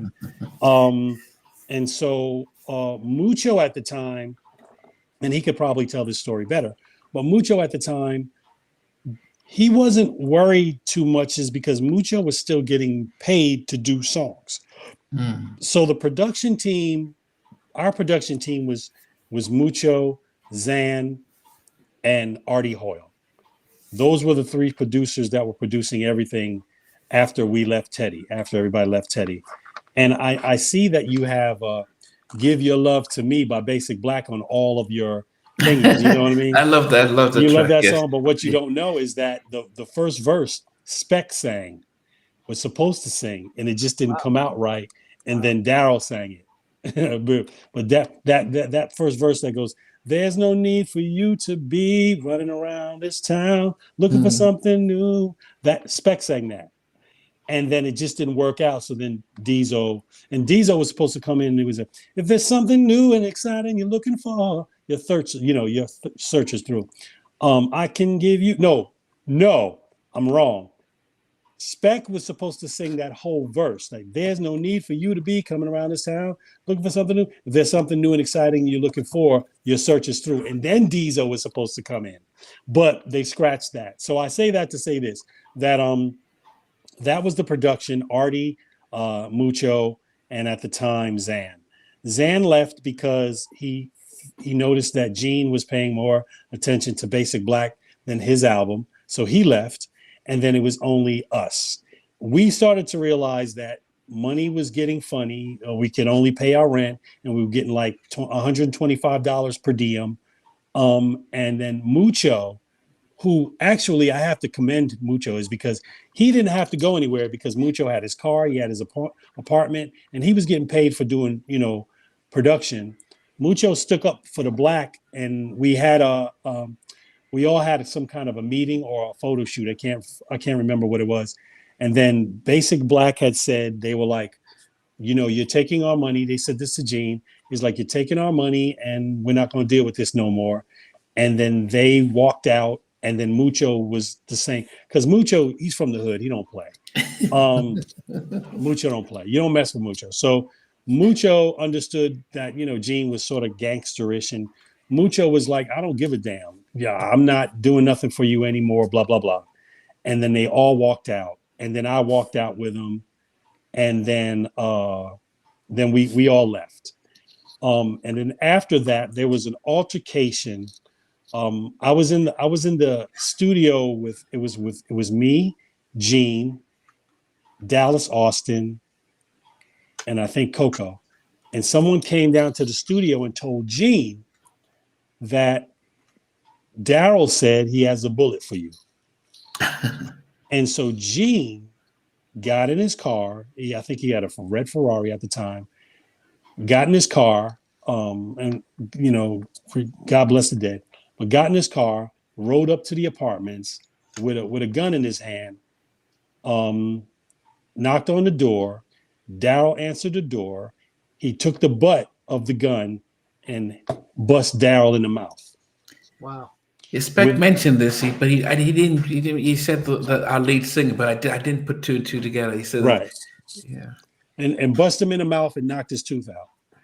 And so that's why if you look on any interview with Daryl, and when they ask him, do you like the old, Basic Black days, or do you like these days? He's like, I love these days much better because there was too much drama back then. So that's why. So that's exactly what happened. Gene went and pistol whipped him.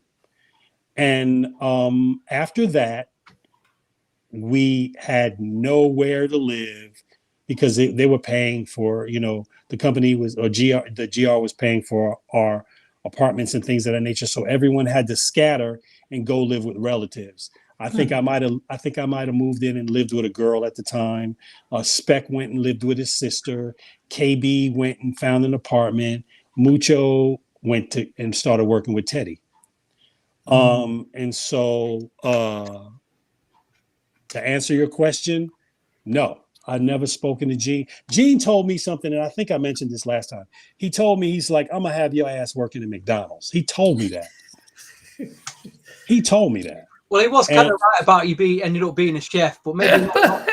I went to culinary school long before that. I just never used my degree. Here's a question. I have degrees in business, marketing, and culinary degree. But what's the question? About the ARB album. There's a track on it called, I don't know if you remember this track. It's called New Jack City.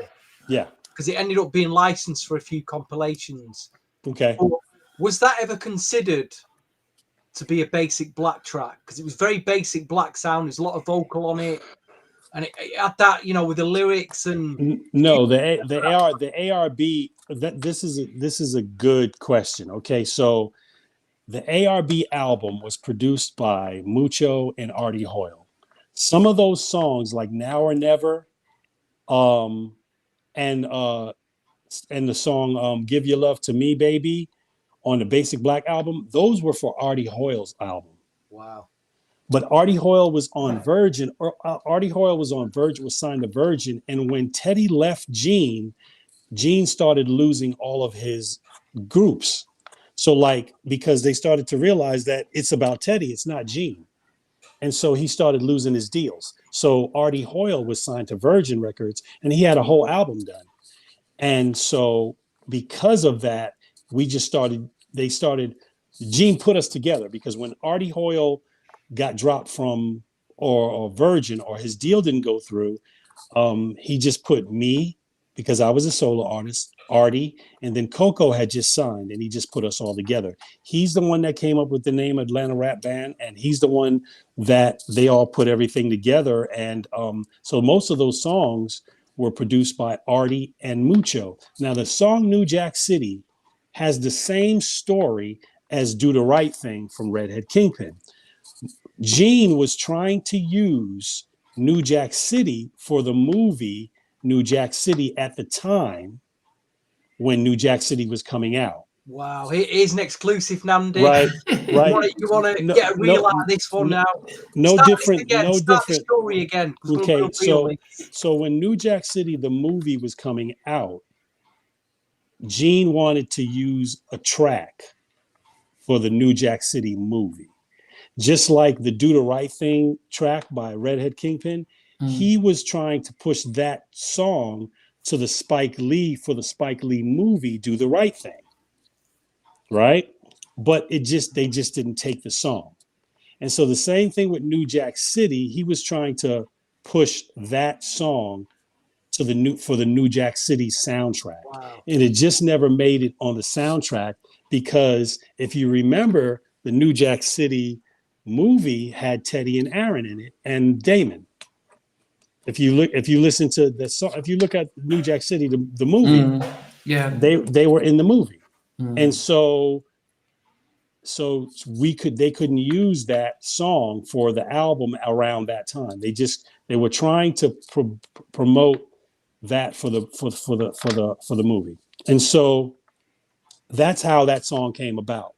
And if you listen to the song New Jack City, it starts off with Artie singing, and then Daryl singing, and then Coco and myself rhyming on the end of the song.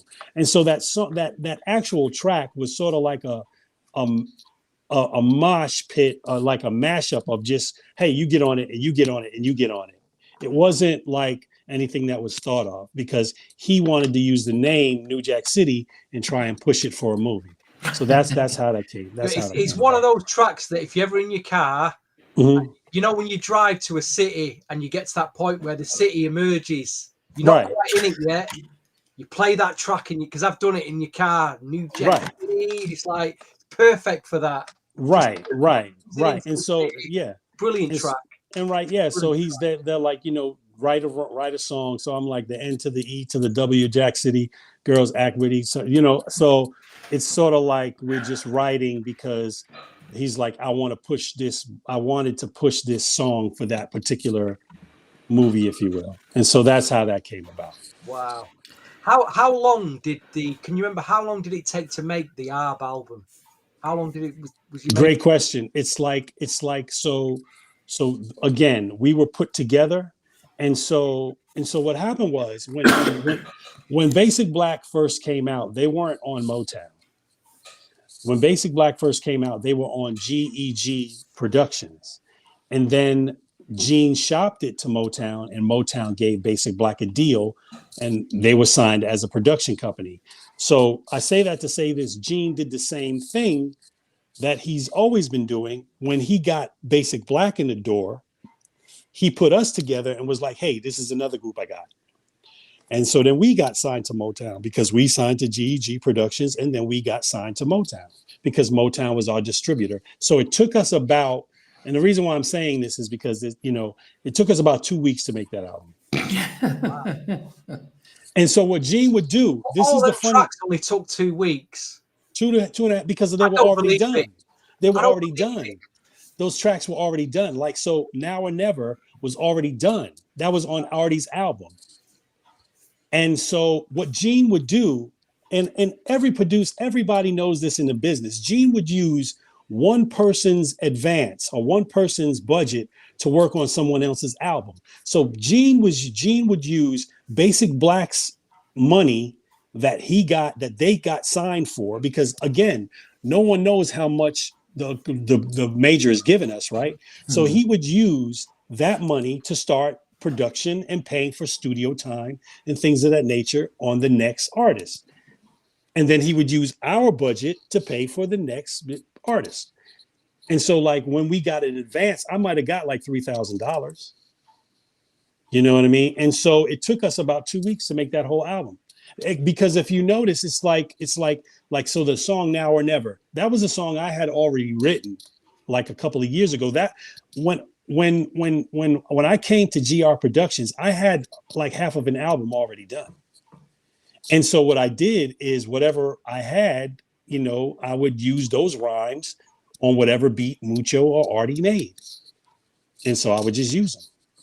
I would just write I'd listen to the track. I'd be like, okay, the rhyme that I had like for this song could go for this song. And then I would do it like Just Music. Just Music is I had already done that. That's how I got signed from Just Music. And so we just redid it. So basically, it took about 2 weeks. You had a bunch of demos or near finished tracks already in the can. Gets this deal, gets you signed to Motown, and you quickly put the track list together and made a few more touches to it over a couple of weeks, and bam, this album's just come out then. Because I might have known Coco about 2 to 3 months, maybe before we started an album, because she was signed as a solo artist also. Coco was a model, and she was a model for in Las Vegas, and she was from Atlanta, but she can rap her ass off. So, but she was signed as a solo artist, and then myself solo, Artie solo. So he just put all of us three together. I remember buying the album like it was yesterday. That's how much I cherished. I know I said this before, and you kind of dismissive of that group now, but I still cherish that album to this day. And you guys are just like, it was over in a few months, and I was moved on, and it ain't no big. I'm like, the whole cover. I love the album cover for a start. We shot that in LA. Yeah, we shot that in LA. And don't get me wrong, those are my friends. I just spoke to Coco the other day. Those are my friends. It's just the way that everything was put together that was kind of like, you know what I mean? Because I wanted to be a solo artist. Coco wanted to be a solo artist. Diesel was a solo artist. And so, you know, what happens is when you get a buzz, you're like, okay, well, I'm gonna put this person with that person. I'm gonna put this person, and then it happens. But you know, I mean, I love the work. Mostly I loved working with my friends. You know, Basic Black they're still my friends to this day. Coco, Artie, still my friends. But you know, I can't say that I love the album. It is what it is. Namdi, pull up Tony Robinson's comment, please. I want to address that. Yeah, no, he was saying that, and I've just sent him the link to it. So he was saying that. Yeah, what we're basically saying is, we're talking about Arb's track "New Jack City" from their album, and Idris is basically saying that it was shot originally for the New Jack City soundtrack. Their version didn't come out on that soundtrack because Guy's version of New Jack City did. That should clear up any confusion. Yeah, it wasn't. See, so what happens is in the music industry, this is what happens. We know what movies are coming out long before they come out. Because what will happen is the movie will be made and they'll be looking for songs for the soundtrack. Now, these songs these songs vary. So what they do is they go to like the hottest producers or the hottest artists or people, and they'll be like, hey, can you submit? No different than any other artist. They go, can you submit some songs for this new soundtrack or for this new movie rather? And so that's what happens. So a lot of the producers and things of that nature, they know about a movie that needs songs for a soundtrack. And so they'll try and submit songs to a soundtrack. And so what happens is sometimes there are songs that are submitted to a soundtrack that blow up the artist, and you never even know. You're like, oh shoot, this guy got big off of a soundtrack because this song was on a soundtrack. And so we were supposed to, that New Jack City song was supposed, it was a couple of years old, but the beat was a couple of years old, but it was supposed to be submitted to the New Jack City movie. Yeah. So, I mean, what are you up to now? I mean, are you still trying to? Are you still focused on your, your culinary business? Oh yeah, I'm completely out of the business. I'm completely out of the business. I work. I have my own company now. What we do is we try and teach people diversity through food. And so like what we do is sort of like, you know, every ethnicity, every ethnic group has recipes, right? And so we believe that if you erase the food of an ethnic group, you erase their existence. And so what I do is I go around and I teach companies the foods of these ethnic groups. So for instance, in America right now, it's Black History Month, right? So what I do is I compile recipes and things of that nature, and I go around and I teach companies about these particular dishes and where they come from, where they originated from. Like, so you being of African descent, sir, you know that jollof rice is the great grandfather or grandmother of things like jambalaya or things of that nature. So that's what I do. I teach the diversity through food, and I love what I do. Yeah. I mean, would you ever do a Nat King Cole? Sorry, what was her name? Nat King Cole and his daughter, Natalie Cole. You do a with song your with my dad? dad. Yeah. That's a good idea. I might.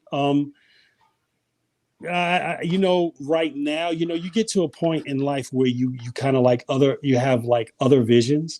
And so right now my vision is not so much about music, but it's more about bringing people together because there's a lot of turmoil that's going on in this world. And by me being Muslim, there's a lot going on in the Middle East that I don't agree with. And so I'm more so an advocate for change and trying to help people understand that still here in America, there's a lot of racism going on, and people just they want to hold a blind eye to it. So again, my focus has changed. I've figured that, what happens, I think, with a lot of musicians and a lot of people that were in the music industry, they don't want to pivot because it's an art form, right? And so sort of like a boxer, you don't want to get old, you want to still box, but you have to understand that now you cannot stand in the ring. You may have to coach someone. And so that's what I would rather do. I would rather coach and teach as opposed to jump in front of the camera myself. But what I do love is the fact that everybody respects my dad. My dad was a famous jazz drummer, and maybe that's something down the line. But for right now, no, it's not something that I've looked at. Yeah, as I said, I guess I mean, are you still proud of your contributions to Absolutely. Nothing But a Party? Absolutely. There's a lot to be said about that genre of music. And the reason why I say this is because there's a lot of music out there, but there are not a lot of producers that have changed music. You have a very few producers that you can possibly count on one hand that have changed the industry. And Teddy Riley is one of them. Timberland is another one. You know what I mean? So it's like, to be part of that genre, that music genre, of course, I'm definitely proud of it. And I'm definitely proud of Nothing But a Party. I got a story about Nothing But a Party. That we shot that at this club called Dominique's, which was Dominique Wilkins' club at the time in Atlanta. And the damn video shoot was so long that I was supposed to have a part, and I was supposed to do my part from the album. But it was so long. I was like, dude, by the time it came to my part, I had already changed my clothes. And I'm like, I had already changed my clothes and took off my makeup. And I was like, I'm not going to do it now, because at the time I'm, 19 years old, 20 years old. I don't know that videos take this long. I'm like, when is it going to be my turn? When you didn't know that 30 years later YouTube would come along and be there for everyone to watch. So if you'd have knew that, you'd have waited even longer. If I knew that, I would have been like, yo, because they came up to me and they were like, okay, we're ready for you. And I'm like, dude, I'm already in my civvies. I'm like, I done took my makeup off. And they're like, okay, well, we're good. And they left it like that. Yeah. And Gene didn't come beat you up or threaten you? Like, No. We had already probably went overtime anyway. I mean, we didn't get out of there till like 3-4 in the morning. And fun fact, like, God bless the dead and things of that nature. But around that time in Dominique's, I used to see Dexter King, Martin Luther King's son. I used to see him in the club all the time. Because we were all young, you know what I mean? And like, he looked just like Martin Luther King, good looking guy and stuff like that. I'm like, I would see him in there. He wasn't picking up girls or nothing, but I would see him in the club a lot. In Dominique's. But again, I love the contribution that we brought to the music industry, and it's good to see that like New Jack Swing is still doing its thing, and still making a lot of noise out there. And it's a blessing to be a part of that era. Yeah. Well, I mean, Idris, we want to definitely thank you for making it, coming in today, sharing some stories as well, contributing to our countdown. Definitely going to have to make sure you come on back. Absolutely. As well. And then having two booty call mixes on your stuff, man. shows them impact and stuff. Those were my remixes. So yeah. Well, thanks for having me, man. I really appreciate it. Yeah, no, definitely. Stevie, final words. Again, thanks to all the as ever. You got to thank all the viewers this evening that have tuned in live. And I say this every week. You could be there's so many other things you could be doing, watching films, podcasts, PlayStation 5s you could be playing on, but you're here with us. You're here with us talking about some music genre that happened 30 years ago that we're still trying to keep going on YouTube. There's not much left, you know what I mean? And you've got artists like Idris that still want to tell the stories that we want to hear. So we've got to cherish that, and hopefully Redhead Kingpin will come out the closet soon, and Zan will appear.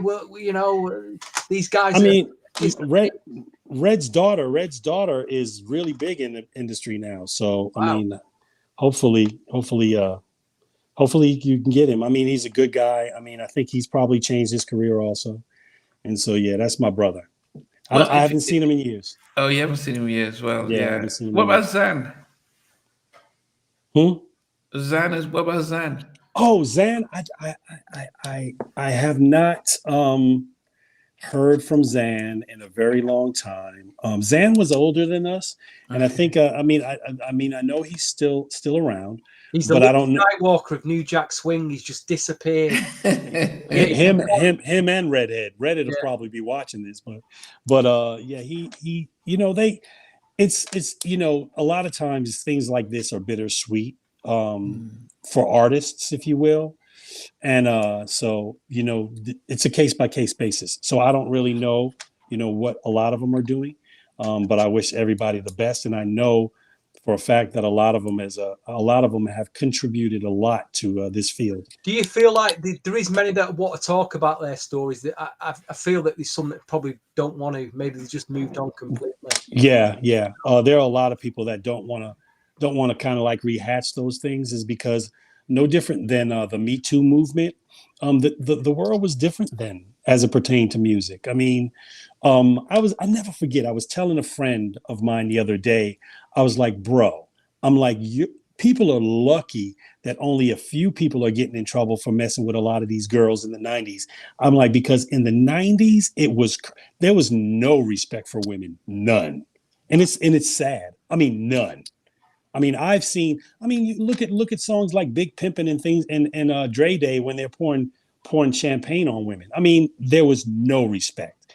And so I have stories, and I know a lot of the people that were younger in the 90s have stories about how women were treated and things of that nature. And so I can go on record and say that every rapper and every singer from the 90s, they are very, very lucky that they're not stories out on them, is because there was no internet and things of that nature. And a lot of people can get in a lot of trouble for a lot of the things that went on back in those days. And it's unfortunate. It was a different time, so, and if anyone says that, oh, no, this is not true, and I never did that. Come on, man. It was a different time. It's what it's like. It's like saying that in slavery, no one was abused. And like someone saying, oh, I didn't do that in slavery. I didn't. No, that was the time. And so in the 90s, there were things going on in the 90s, whether it's with women, whether it's with drugs, whether it's with taking people's money and jerking people for money. All of these things were going on. And so a lot of times people don't want to talk about it. And I understand, you know what I mean? They just don't. As we go, quick. So Atlantic rap band, Mhm. ARB, and Yeah. they were, so if you just search I think it's if you search, one of the biggest songs would be New Jack City, ARB. Yeah, and crank it up.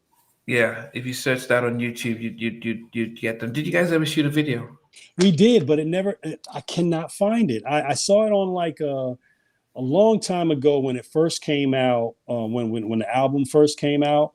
I saw it on, I don't know what show. I think it might have been BET, but I never saw it. And I've been looking for it. I've been looking for like the Coco's got an original version of it. Is that she does. Listen, Idris, she says her sister has it. Say you've got to get that on YouTube. Get it off her, or tell her to start. Just upload it, just for historical reasons, so we can all see it. I'll tell her. I'll hit Coco up after this and tell her just get it or load it up. I think she definitely has it. She definitely has it. So yeah. Well, guys, we definitely want to thank you guys who tune in. We've been on it for just close to 2 hours now, and you guys, really make a massive difference when you contribute, put in your comments and really come through. Amazing top 10 lists that you had as well. Tracks that we didn't remember to put up there. Thanks again to Idris for taking this time to join us today. Hopefully, Sheldon will be back after the Super Bowl, guys. Yes, sir. Not next week is Super Bowl, but we're back in 2 weeks' time. Yeah, I'm about to watch the Grammys. It's almost the Grammys time. You know what I mean? You know. So. Well, it's been going on. Big Mike, Killer Mike has won 3. Scissors won 1. And unfortunately, my guy Stanley Brown didn't get to win. Okay. So that's been on. But I don't respect the Grammys for what they did to Michael in '88. No, not at all. And I think it's so. They shut him out, and he gave the best performance they've ever seen on stage, and they were like, "Oh my goodness, what have we done here?" But anyway, before we get off, this has nothing to do with New Jack Swing. Who do you guys think are producers nowadays that are withstanding the test of time? Ooh. I'd have to think about that. I can tell you my 3 right now. I would say Rodney Jerkins. I think he's still. I mean, he's up for Grammy for what he did with Scissor. He's always coming up with stuff. I think Tricky Stewart, who is a friend of mine, T-Ron from our city, and Jermaine Dupri and Brian Michael Cox. I mean, come on, these guys are killing the game now. I mean, still. Yeah. And I mean, look them up. Look up T-Ron, our city. Obviously Tricky Stewart. I mean, you know who he is, and obviously you know who Jermaine Dupri is. But these guys are making hits, man, and these guys are sweeping, doing well at the Grammys, hopefully this year. So it's about pivoting and still being relevant nowadays. Yeah. Yeah. So. No, you're right. Dallas, the Neptunes they're almost split up. I mean, Pharrell is into fashion. Listen, the producers at the moment that have got the sound, they're innovating sounds and pushing the sounds forward. They're not R&B and hip hop producers; they're Afrobeats producers. Absolutely, Afrobeats now. Absolutely. So, even Usher, Afrobeats producers, they've got a whole new sound that you lot in America are all trying to copy. So jumping on it. So Tricky Stewart, Timbaland's 5 years too late for me. Right, and Teddy went over to Africa to try and get a piece of it. Right, Tricky Stewart. Producers. Tricky Stewart is one of the producers for that Water. Yeah. She won the Grammy for best. 5 years too late for me. Where was you 5 years ago when Afrobeats was really famous? We're always listen, bro. We are late. We are late when it comes to Afrobeats. America is seriously late when it comes to Afrobeats, and Europe has always been ahead of certain things. You get what I'm saying? Especially as it pertains to world things. We're behind, man, and I'm not ashamed to say it. We're behind like a mofo. As it pertains to Afrobeats. And I don't know why. I could say why, but it'll be political. But it's unfortunate. Yeah. Tyler just won the Grammy for Water. So she beat. That's what's up. Yeah. I mean, I don't know if that was the best Afrobeat track of the year. Probably not. But it was just so just the image and stuff like that. So absolutely. So she beat them out. But yeah, I mean, Usher has a track with Burna Boy, and he has a number of Afrobeat stuff. Chris Brown has been going back sensational. With the video. So they've been. I mean, to be fair, like Justin Bieber, he's been featuring on it. So I mean, they've. I think, as you mentioned, Stevie. I mean, back during lockdown, that's when a lot of Afrobeats really got crossed over to the US. Right. And then a lot of Americans just, some artists just piggybacked off of it, which is like, yeah, we'll feature on the remix, not realizing that it wasn't a phase that's actually here to stay. This is the question that I want to ask, and it's mainly because this is where I've pivoted. I've pivoted to the rights of people. But the question that I want to ask is, out of all of these brothers and sisters making these Afrobeat songs, producers, artists, things of that nature, who do you think that they are getting their just due financially? Understand what I'm saying? Yeah. And this is what we need. I mean, they may be getting their just due more than the 90s because of the internet, but are you getting your just due? No. Because we are creating African American, we are creators all the time. And you have to own your creation. I'm sorry. You know what I'm saying? Own your creation. To all the artists out there, don't worry about getting a percentage of the pie. Get the pie, man. You can do it. Get the freaking pie. Yeah, but I mean, you know, a lot of the record labels have moved back to Nigeria because they were in Nigeria back in the 80s and early 90s, but then they didn't see a market outside of Africa for the music, so they just pretty much just left. And now Afrobeat has picked up, and everyone's moved back in, killing them. Yeah, and then now, as I said, buying the rights to it because not only are there big tracks, but the fact that these tracks are streaming, like the track that they had with Gomez, I can't remember the name. With Rema. Calm down. Yeah, Rema. Yeah. Calm down. Yeah. I mean, one of the biggest songs of the last year. It's just because it's blown up so much. Did she need to be on that track? No. Well, for what? More money. Yeah, it took the track to another level. Just market. Like if you got Taylor Swift to feature on a remake with Burna Boy, you know. That opens other doors, and you know, people are thinking about, you know, you sell more with that.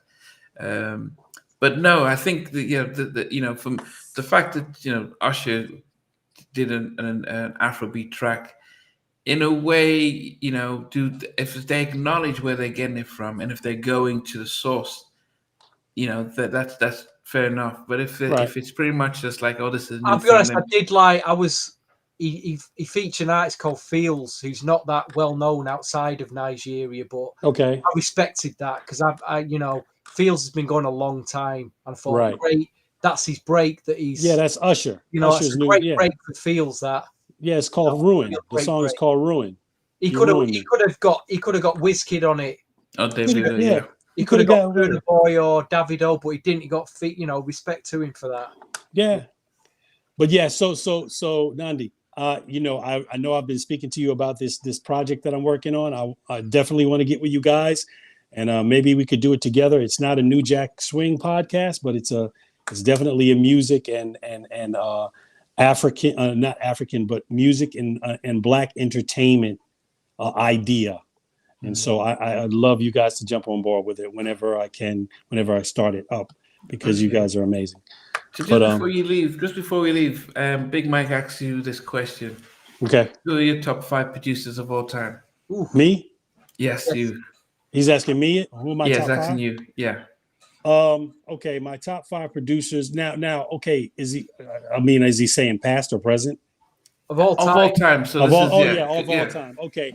My top are Babyface, Jimmy Jam and Terry Lewis, Teddy Riley, and now my Teddy Riley, Jermaine Dupri, Tricky Stewart, and T-Ron. Those are my top 5, and those are my top 5 producers. And I base that on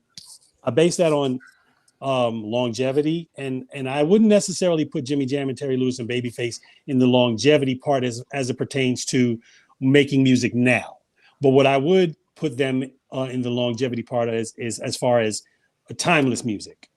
And so those are, and the only reason why I'm saying these people, because these are people from my era. I mean, I know that there's, you know, 70s producers like, you know, and 60s producers like, you know, Holland, Doja Holland, and Gamble and Huff, but they're not from my era. And so that's why I put these guys. Okay. Definitely. Well, guys, we want to thank you. As we said, 2 hours, 8 minutes. We next week is Super Bowl, so we're not around. But in 2 weeks' time, I won't be staying up for that. Not a chance. We'll be watching the Usher performance and watching his halftime show. But we're going to be doing a top 10, our favorite Usher tracks off the back of that. So it would be an interesting thing. But we definitely want to thank you guys. Every week you tune in and really support us. Unfortunately, Sheldon wasn't here. I mean, it was great that Idris was coming in and you know, added a different dimension, a different flair to what we're doing. So appreciate that, Idris. Thank you, brother. Yes, and we'll see you guys next. For those of you who be watching the Super Bowl next week, remember this. We've got a thing in the UK called the Premier League where we get a ball and we use our feet, and he's a lot more skillful than throwing it in the air. Believe me. Touche. Yeah. Touche. All right, guys.